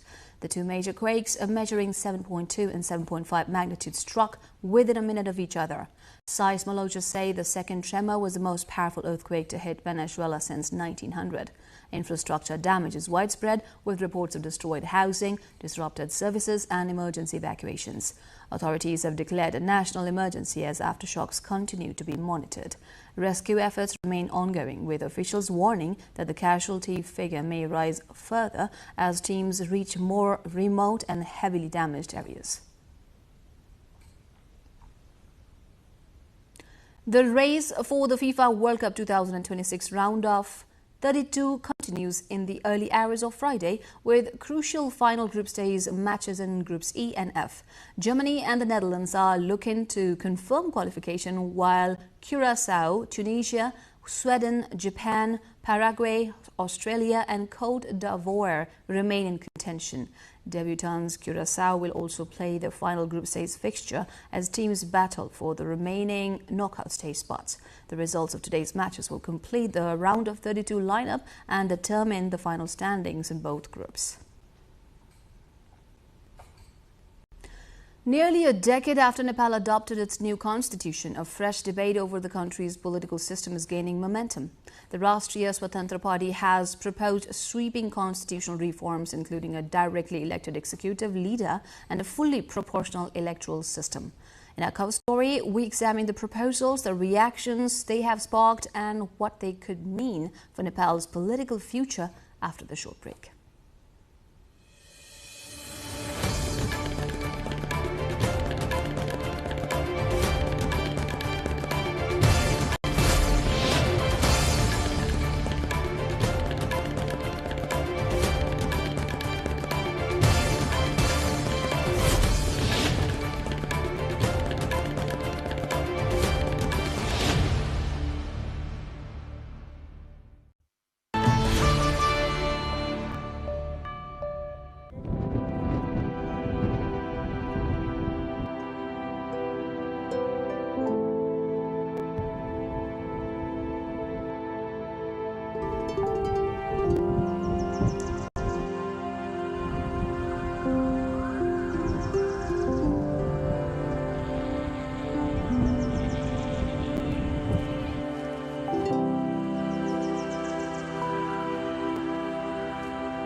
Welcome back. This is NTV World News Hour and we're turning to our cover story of the day.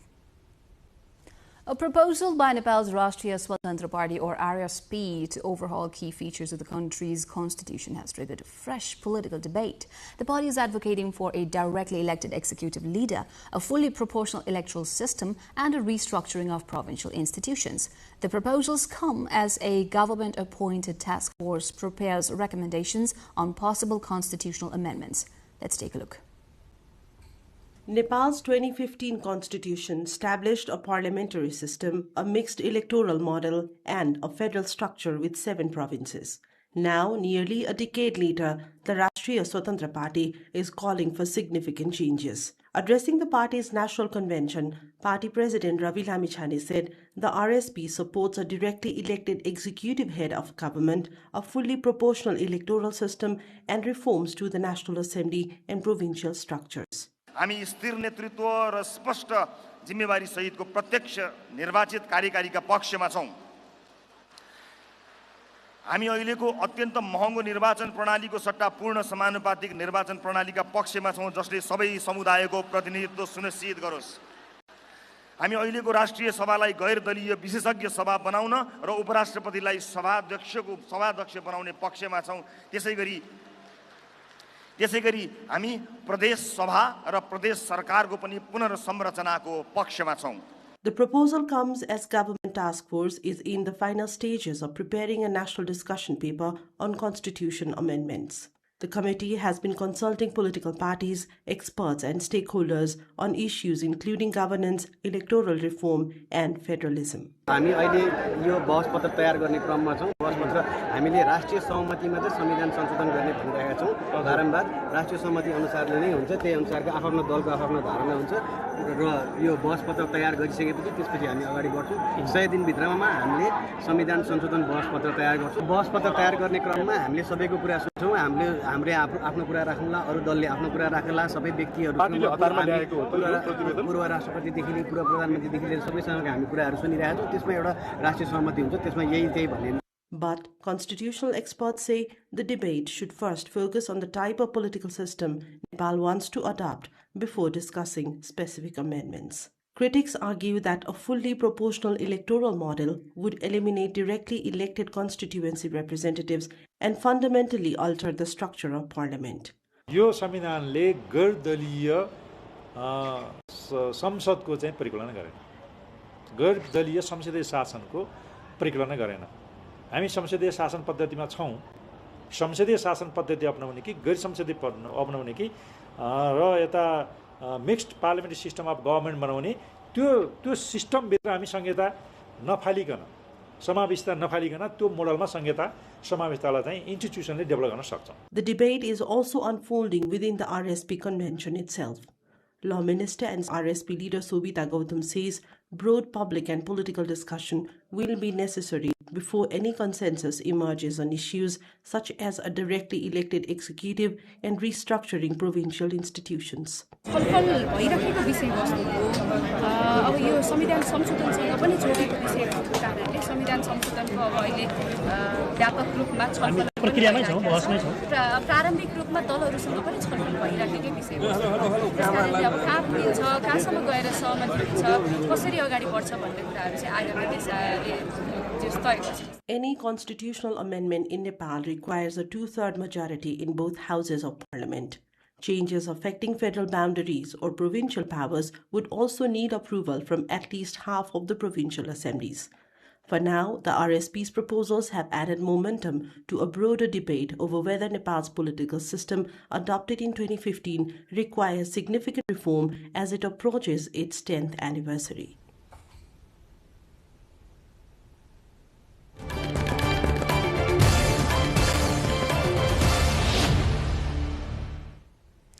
That was our cover story of the day. On to the next segment now. As the FIFA World Cup 2026 captures global attention, Nepali football faces an unprecedented crisis. For the first time in its 54-year association with FIFA, ENFA has been suspended, raising serious questions about the future of the sport in the country. In today's issue of the day, we examine what led to the suspension, what it means for Nepali football, and how players and officials are reacting.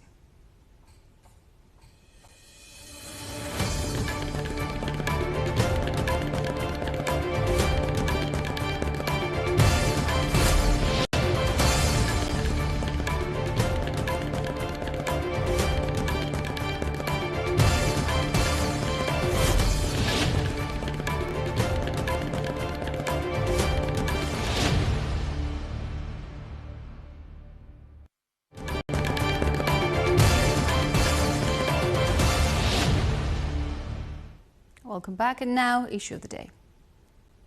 FIFA World Cup 2026 may be uniting the world on one stage, but in Nepal, the sport has been plunged into uncertainty. As football fever grips millions around the globe, the game in Nepal is making headlines for a very different reason: FIFA's suspension of the All Nepal Football Association, or ENFA. In the 54-year-long history of Nepali football's affiliation to the global football's governing body, it has been suspended for the first time. Vijeta Bandari, along with Anjir Singh BK, brings the report. Crisis or celebration? That's the question facing Nepali football fans today. World Football's governing body, FIFA, has suspended All Nepal Football Association, or ANFA, citing third-party interference in the administration of Nepali football. This has triggered one of the biggest governance crises the sport has faced in recent years. The suspension comes amid disputes about alleged involvement of state bodies in the association's affairs, which is something FIFA strictly prohibits under its statutes. ANFA officials were not available for immediate comments, though they promised of issuing a separate statement sometime later. This issue has also put the role of government agencies, namely the National Sports Council, under scrutiny. The NSC insists that its actions were aimed at ensuring accountability, rule of law, and development of the game. उहाँहरूले आफूले खेल्नुपर्ने भूमिका नखेलेर र आजको दिन आउनु देख्नु परेछ। यदि उहाँहरूले अलिकति मात्र भूमिका खेल्दिएको भए, उहाँहरूले समयमा इलेक्सन गराइदिएको भए र सरकारको तिरबाट हैन जुन खालको भनौं न अहिले खेलाडीहरूलाई मार परेछ उताको फिफाको तर्फबाट यो चाहिँ पर्दैन थियो। सरकार यसप्रति गम्भीर छन्, छलफल भइरहेछ। छलफल भइरहेको विषयलाई हामी पुनः चाहिँ फिफालाई अनुरोध गर्ने विषय छलफल भइरहेछ र यो 2-3 दिनभित्र हामीले एउटा निर्णयमा पुग्छौँ। As per FIFA statute, any form of external influence in the functioning of a member association is unacceptable, even if it's from the government of the respective country. Unless the concerns are resolved, the continued suspension means Nepal risks being excluded from international competitions and losing access to FIFA's development programs. On the other hand, some call it the extreme manipulation of FIFA officials from ANFA that did not want any three-party engagement.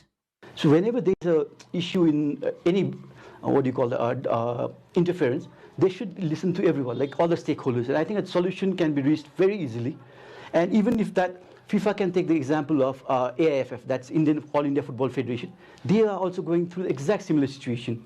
The Indian government body, what they said is, in all the football, the sports organizations, they need to follow certain laws of the land. Same in Nepal, that's happening. In India, FIFA completely agreed, and they are following they're allowing certain leeways for India. So if FIFA does the same to ANFA, I think we can find a solution immediately. But beyond the boardrooms and legal disputes, it is the players who now face the biggest uncertainty. For many footballers, the suspension means uncertainty over tournaments, training opportunities, and the chance to represent the country on the international stage. As the rest of the world celebrates football's biggest festival, Nepali football finds itself fighting a different battle altogether, with a history of corruption, mismanagement, and above all, the future of many football players and hopefuls at risk. Bijata Bhandari, along with Anjir Singh Bika, reporting for NTV World. In more than 5 decades since Nepal became FIFA member, this is the first time the country's football governing body has been suspended. Till date, ANFA had escaped suspension despite warnings from the global body for non-compliance and internal mismanagement. But this time, the hammer has fallen. We asked Gaurav Thapa, former national player and also a former employee of Asian Football Confederation, what happens now. FIFA is saying the National Sports Council and Nepal government are interfering in ANFA's elections, basically. So by my understanding, and I think the understanding of most of the football stakeholders is, the Nepal government is not interfering. What they are saying is, ANFA should follow their own statutes, their own guidelines by the executive body and the ANFA Congress. Sorry. So in this case, telling a governing body to follow your own statutes, that's not considered the third-party interference. And I think what we are lacking right now is someone to explain to FIFA, this is the actual scenario. And I think FIFA have also been misguided in this situation. Yeah. Immediate impact is directly concerned the footballers, basically. Footballers, the referees, the actual people who are the stakeholders who are every day involved in football. They are the ones who will be suffering the most. The executive committee bodies and the FIFA president or the general secretary, they won't be affected anyway. If there's an international tournament for the players, that's completely going to be stopped now. Any development budget that FIFA and AFC provides to ANFA, that will be stopped. So like any other teams, not just the national teams, any other teams, we can't go and play outside now. For me, it's a very simple solution. And if FIFA are negotiating, like say Nepal government, as what we've seen, they are negotiating in very good faith. Because what FIFA said first was remove the suspension, then we'll come to Nepal for a dialogue. And Nepal government and the sports ministry and the National Sports Council, they removed the suspension from ANFA. But it's been 1 month.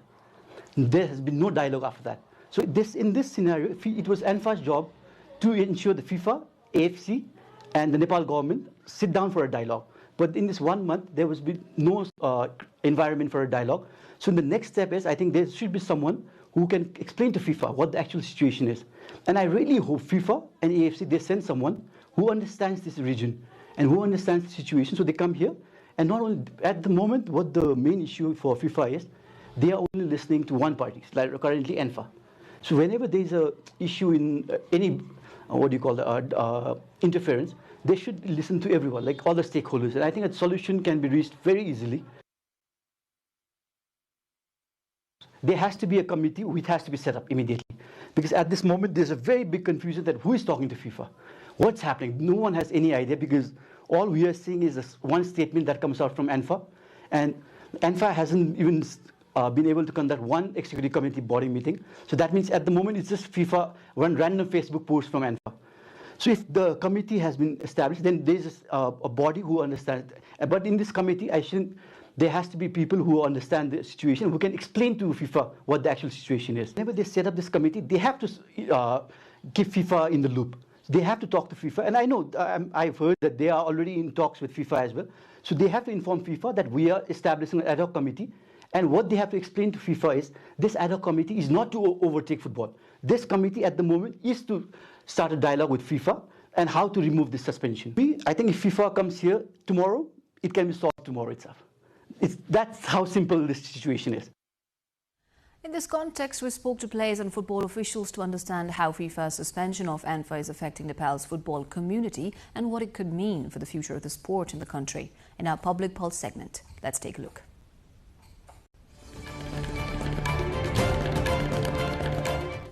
अन्तर्राष्ट्रिय रूपमा आफूलाई देशको प्रतिनिधित्व गर्न खोज्दै गरिरहेका खेलाडीहरू र गरिरहेका खेलाडीहरूमा चाहिँ त्यो किसिमले अलिकति असर गर्न सक्छ त्यो किनभने अन्तर्राष्ट्रिय प्लेटफर्म सबैको प्रमुख सोच भनौं न लक्ष्य हुन्छ र अर्को कुरा डोमेस्टिक फुटबललाई अब कसरी कुन स्ट्रक्चरमा लग्छ भन्ने कुराले चाहिँ त्यो मेन्टालिटीलाई अझ निर्धारण गर्छ जस्तो लाग्छ मलाई दक्ष किसिमको जुन किसिमको अब आवश्यक जनशक्ति भनौं न फुटबल व्यवस्थापनमा त्यस्ता किसिमलाई राखेर काम गर्ने हो भने अझ राम्रो हुन्छ अझ राम्रो गर्नुपर्छ र गर्न सकिन्छ फरक यति रह्यो कि अब हामीले अन्तर्राष्ट्रिय हाम्रो गभर्निङ बडीबाट आउने किसिमका सेवा सुविधाहरूमा कम्प्रोमाइज गर्नुपर्ने हुन सक्छ र तर डोमेस्टिक फुटबल गर्न खेलाउन चाहिँ कुनै पनि किसिमको रोकटोक हुँदैन र अझ यसमा चाहिँ अब सरकार पक्षले पनि के किसिमको चाहिँ इन्भल्भमेन्ट देखाउँछ भन्ने कुराले अझ नेपाली फुटबलमा आइरहेका भावी पुस्ताहरू युथ डेभलपमेन्टका प्रोजेक्टहरूमा अझ बढी चाहिँ काम गर्न सकिन्छ यो सबै यो घटनाको चाहिँ यो श्रृङ्खला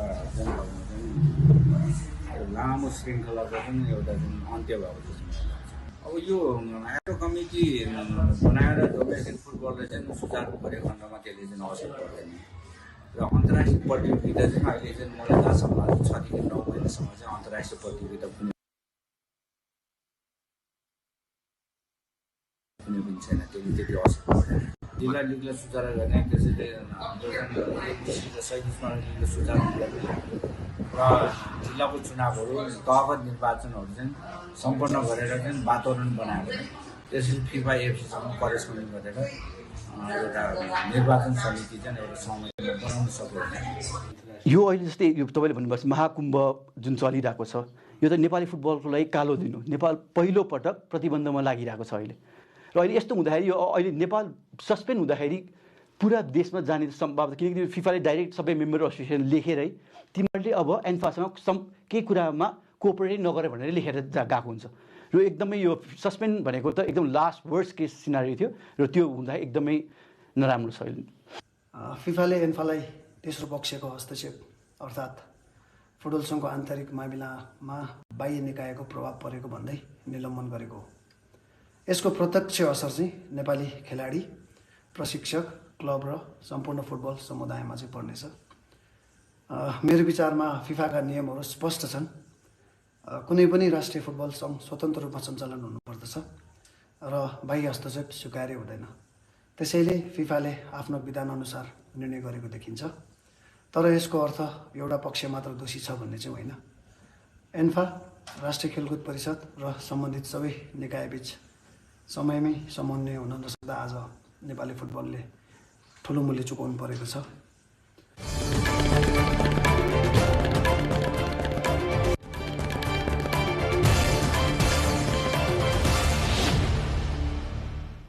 Well, that was our issue of the day. Now the remaining updates from National Front. Nepal's President Ramchandra Paudel has authenticated the Alternative Development Finance Mobilization Bill 2083. This marks a key legislative step aimed at expanding Nepal's development financing framework. According to the President's office, the bill was certified under Article 113B of the Constitution after being passed by the House of Representatives and subsequently submitted for presidential approval.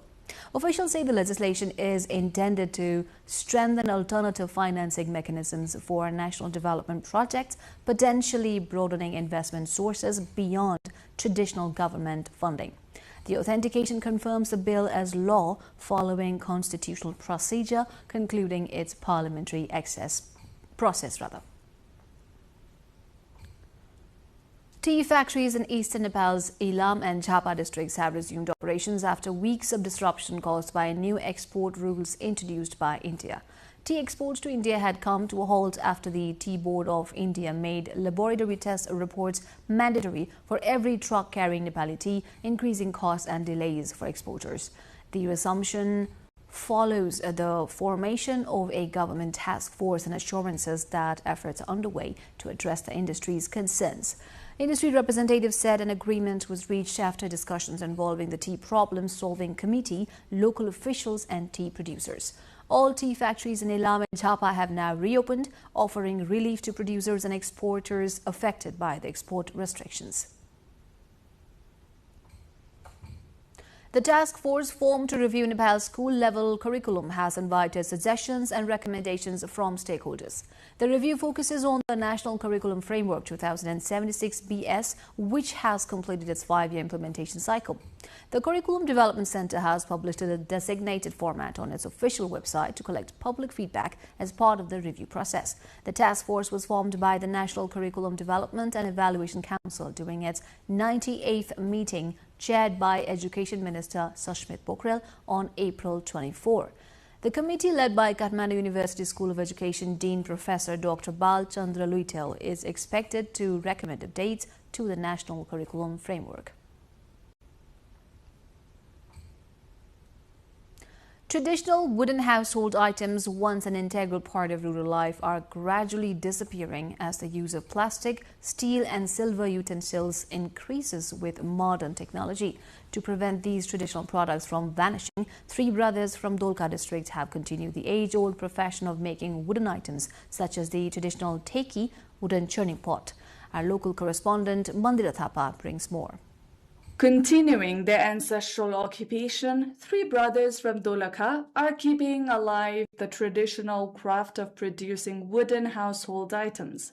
The 3 brothers, including Robin Chaudhara of Bhimeshwar Municipality Dolaka, have been preserving the fading tradition of making wooden products such as wooden churning pot, that is teki, and other household items. According to Hira Bahadur Chaudhara, they are continuing the profession practiced by their forefathers in order to preserve the family legacy and encourage their children and grandchildren to remain connected to the craft. The wooden churning pot, that is teki, remains their most demanded product and they even export it abroad. नेपालको प्राय सबै जिल्लामा छ अनि बाहिर पनि लानुहुन्छ बाहिर जस्तै हाम्रो छिमेकी भारत त्यसैगरी China One of the brothers, Robin Chaudhara, says that while they previously traveled from village to village producing and selling these items, now with advancing technology, customers place their orders directly from their place.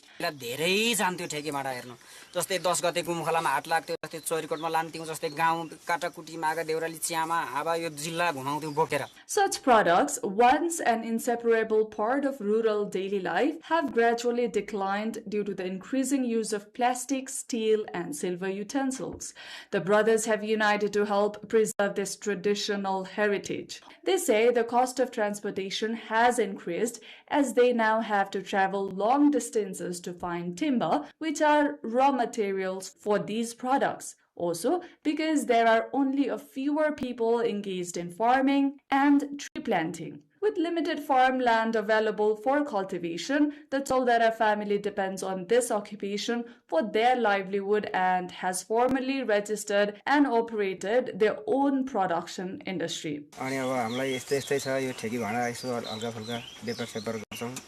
However, with people's growing interest in traditional wooden products, local authorities say they are continuing to support such skill-based enterprises.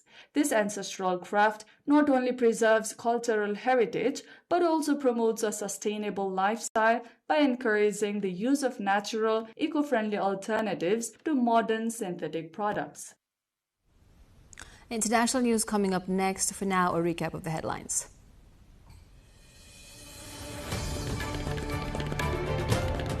Ruling RSP moves to next convention stage, polls scheduled tonight. RSP proposes sweeping constitutional changes. Experts call for broader consensus. Bird flu outbreak hits farms near Nepal's capital. More than 40,000 chickens culled. Nepal football placed under FIFA suspension. Funding in competitions frozen.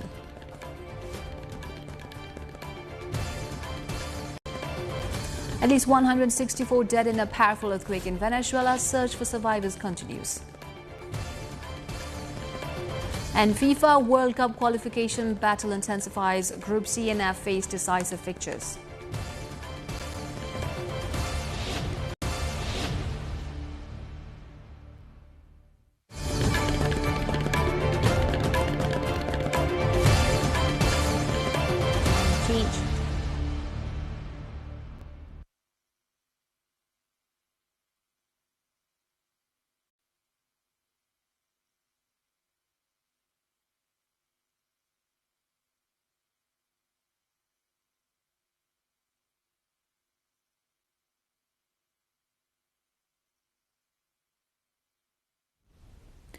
A heat wave gripping Western Europe has led to a series of unprecedented temperature highs, with France experiencing its hottest day ever, the UK seeing record heat for June, and Spain reaching its highest daily average since 1950.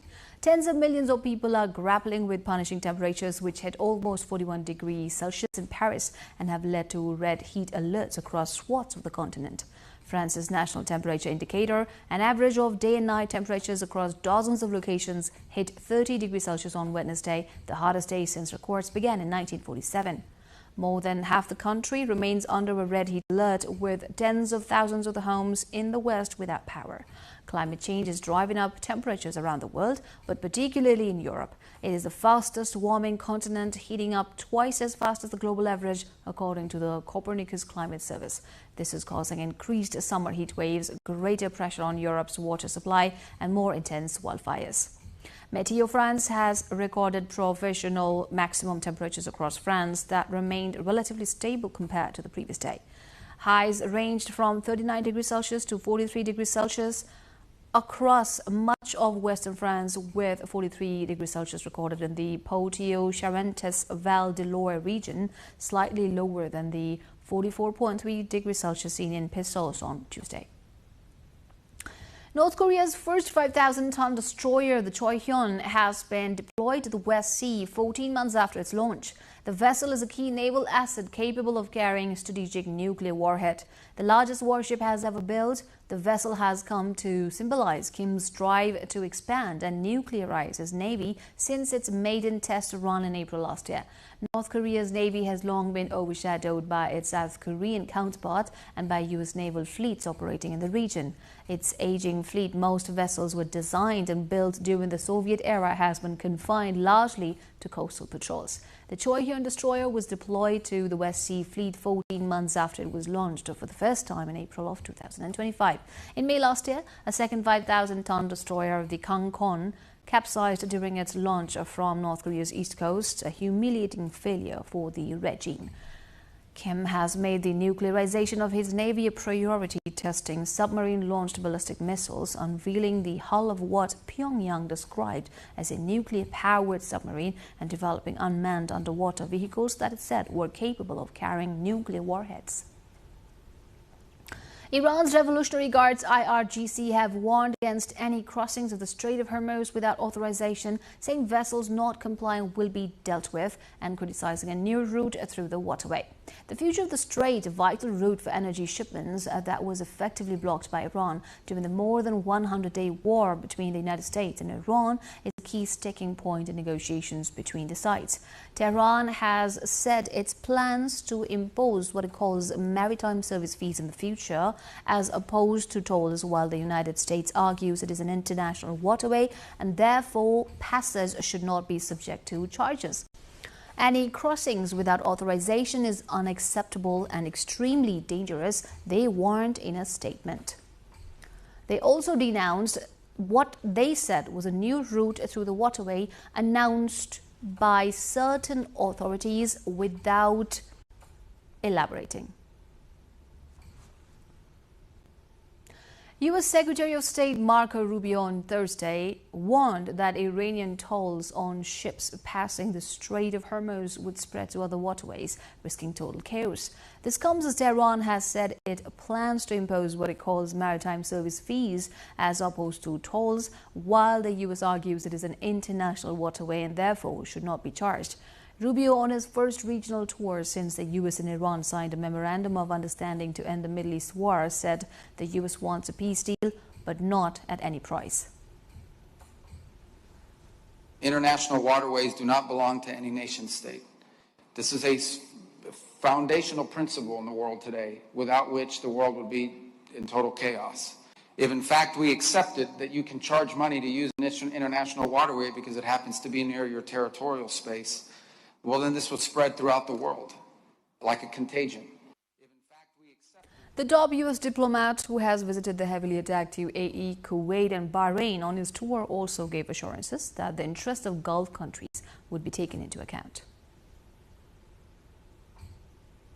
A landmark conference on Ukraine's post-war reconstruction opened on Thursday in Poland without President Volodymyr Zelensky, who is snubbing the event over a diplomatic row with ally Warsaw. Kiev needs hundreds of billions of dollars to repair the damage caused by Russia's invasion and is trying to whip up international support for investment. But the event comes with no end to the fighting in sight and could be overshadowed by the spat between Ukraine and Poland, triggered when Ukraine named a military unit after an insurgent group that took part in the massacres of Poles during World War II.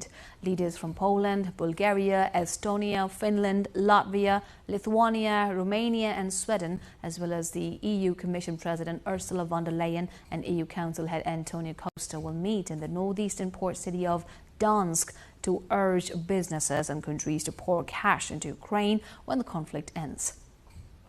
A joint report by Ukraine, the World Bank, the United Nations and the EU in February estimated post-war reconstruction in Ukraine would cost around $588 billion.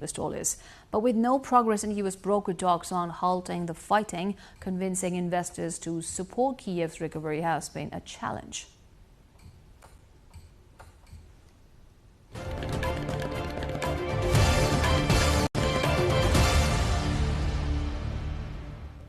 Business news coming up next. For now, a quick breather.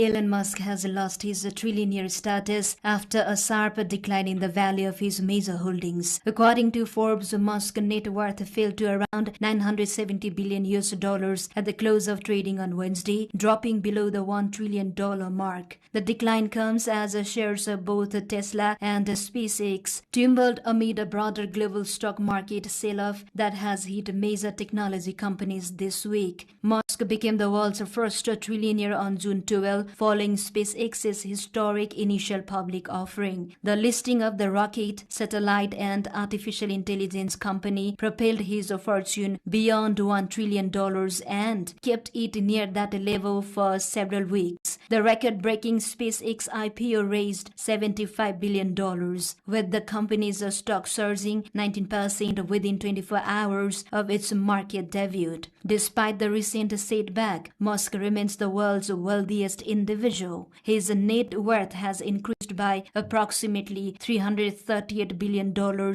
since the beginning of the year, underscoring the extraordinary gains generated by his business empire.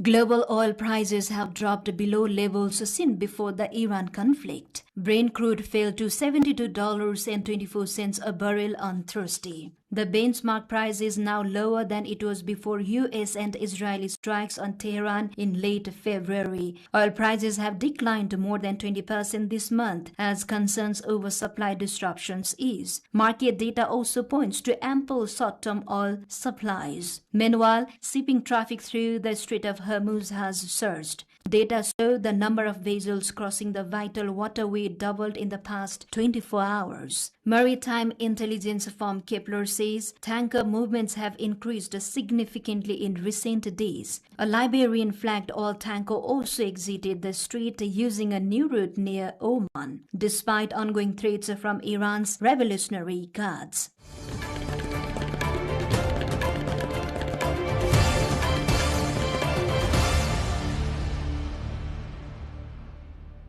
Amazon will invest an additional $13 billion in India by 2030 to expand its AI and cloud infrastructures. The new funding comes on top of the $35 billion announced last year, bringing Amazon's total planned investment in India to $48 billion. The announcement followed a meeting between Amazon CEO Andy Jassy and Indian Prime Minister Narendra Modi in New Delhi. Amazon said the investment will support AI and cloud facilities in Mumbai and Hyderabad. The move reflects India's growing role as a hub for AI and digital infrastructure. Other US tech giants are also investing heavily in the country. Microsoft has placed $17.5 billion, while Google plans to invest $15 billion in AI and cloud projects.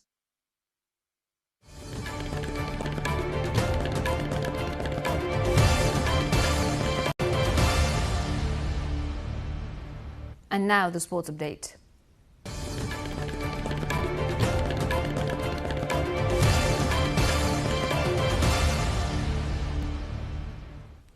As the group stage nears completion in the FIFA World Cup, the last remaining matches in Group E and F are lined up for early morning Friday as per Nepal Standard Time. European heavyweights Germany and the Netherlands, that is yet to mathematically lock its place in the round of 32, will be on the field, while debutant Curaçao will play its last league match. Let's look further.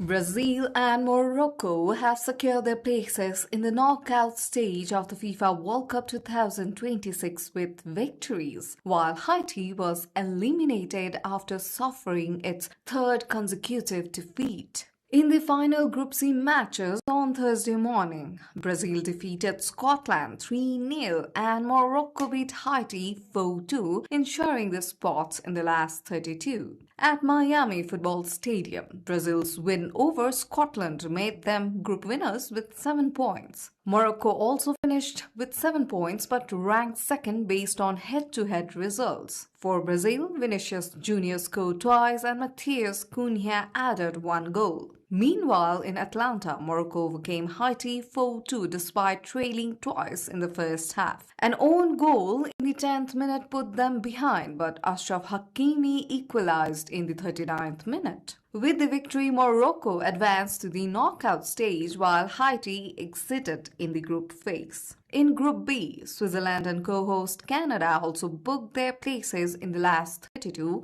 while Qatar was eliminated. Although Canada lost 2-1 to Switzerland on Thursday morning, it advanced on goal difference ahead of Bosnia and Herzegovina. South Africa beat South Korea 1-0 to reach the World Cup knockout rounds for the first time in history. South Korea pushed hard in the closing stages but ran out of time, meaning South Africa will face co-host Canada in Los Angeles on June 28. In another match, Bosnia and Herzegovina defeated Qatar 3-1. With 2 consecutive losses, Qatar was eliminated. Bosnia and Herzegovina, with 1 win and 1 draw from 3 matches, collected 4 points and still has a chance to reach the last 32. Mexico thrashed Czech Republic 3-0 in another match from Group A. With the loss, Czech Republic has exited from the group stage while Mexico has finished top of the table with all 3 wins. In the matches lined up, Curaçao plays Côte d'Ivoire in a Group E clash, while another match from the same group will be between Germany and Ecuador. The Netherlands faced Tunisia in Group F clash, while other two teams in the group, Sweden and Japan, play simultaneously. The only match in Group D will be between Paraguay and Australia.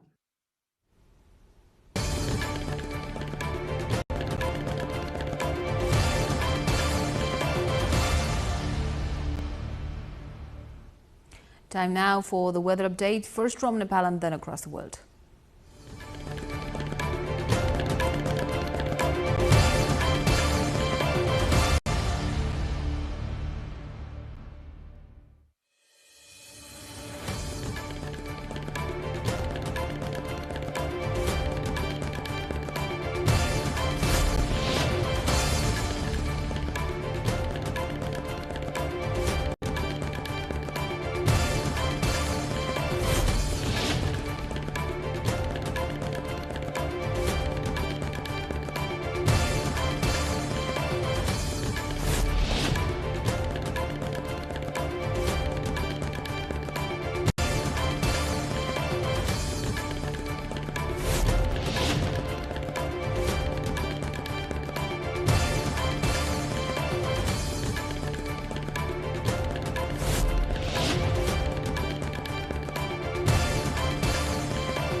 And before wrapping up, here's a look at the reminder of our top stories.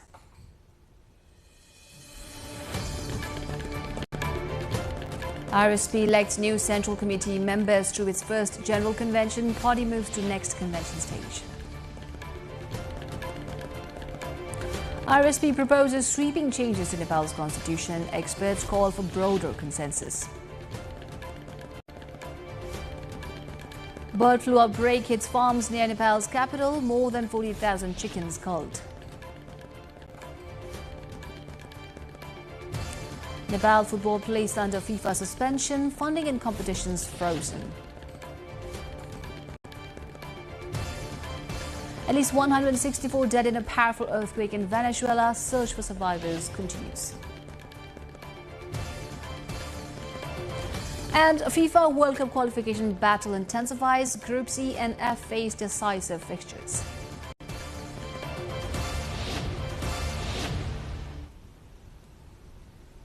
And that's it for this edition of NTV World News Hour. Do join us through our social media and get the latest updates from our official website, nepaltelevision.com. Thank you for staying with us. Have a wonderful evening ahead. Good night.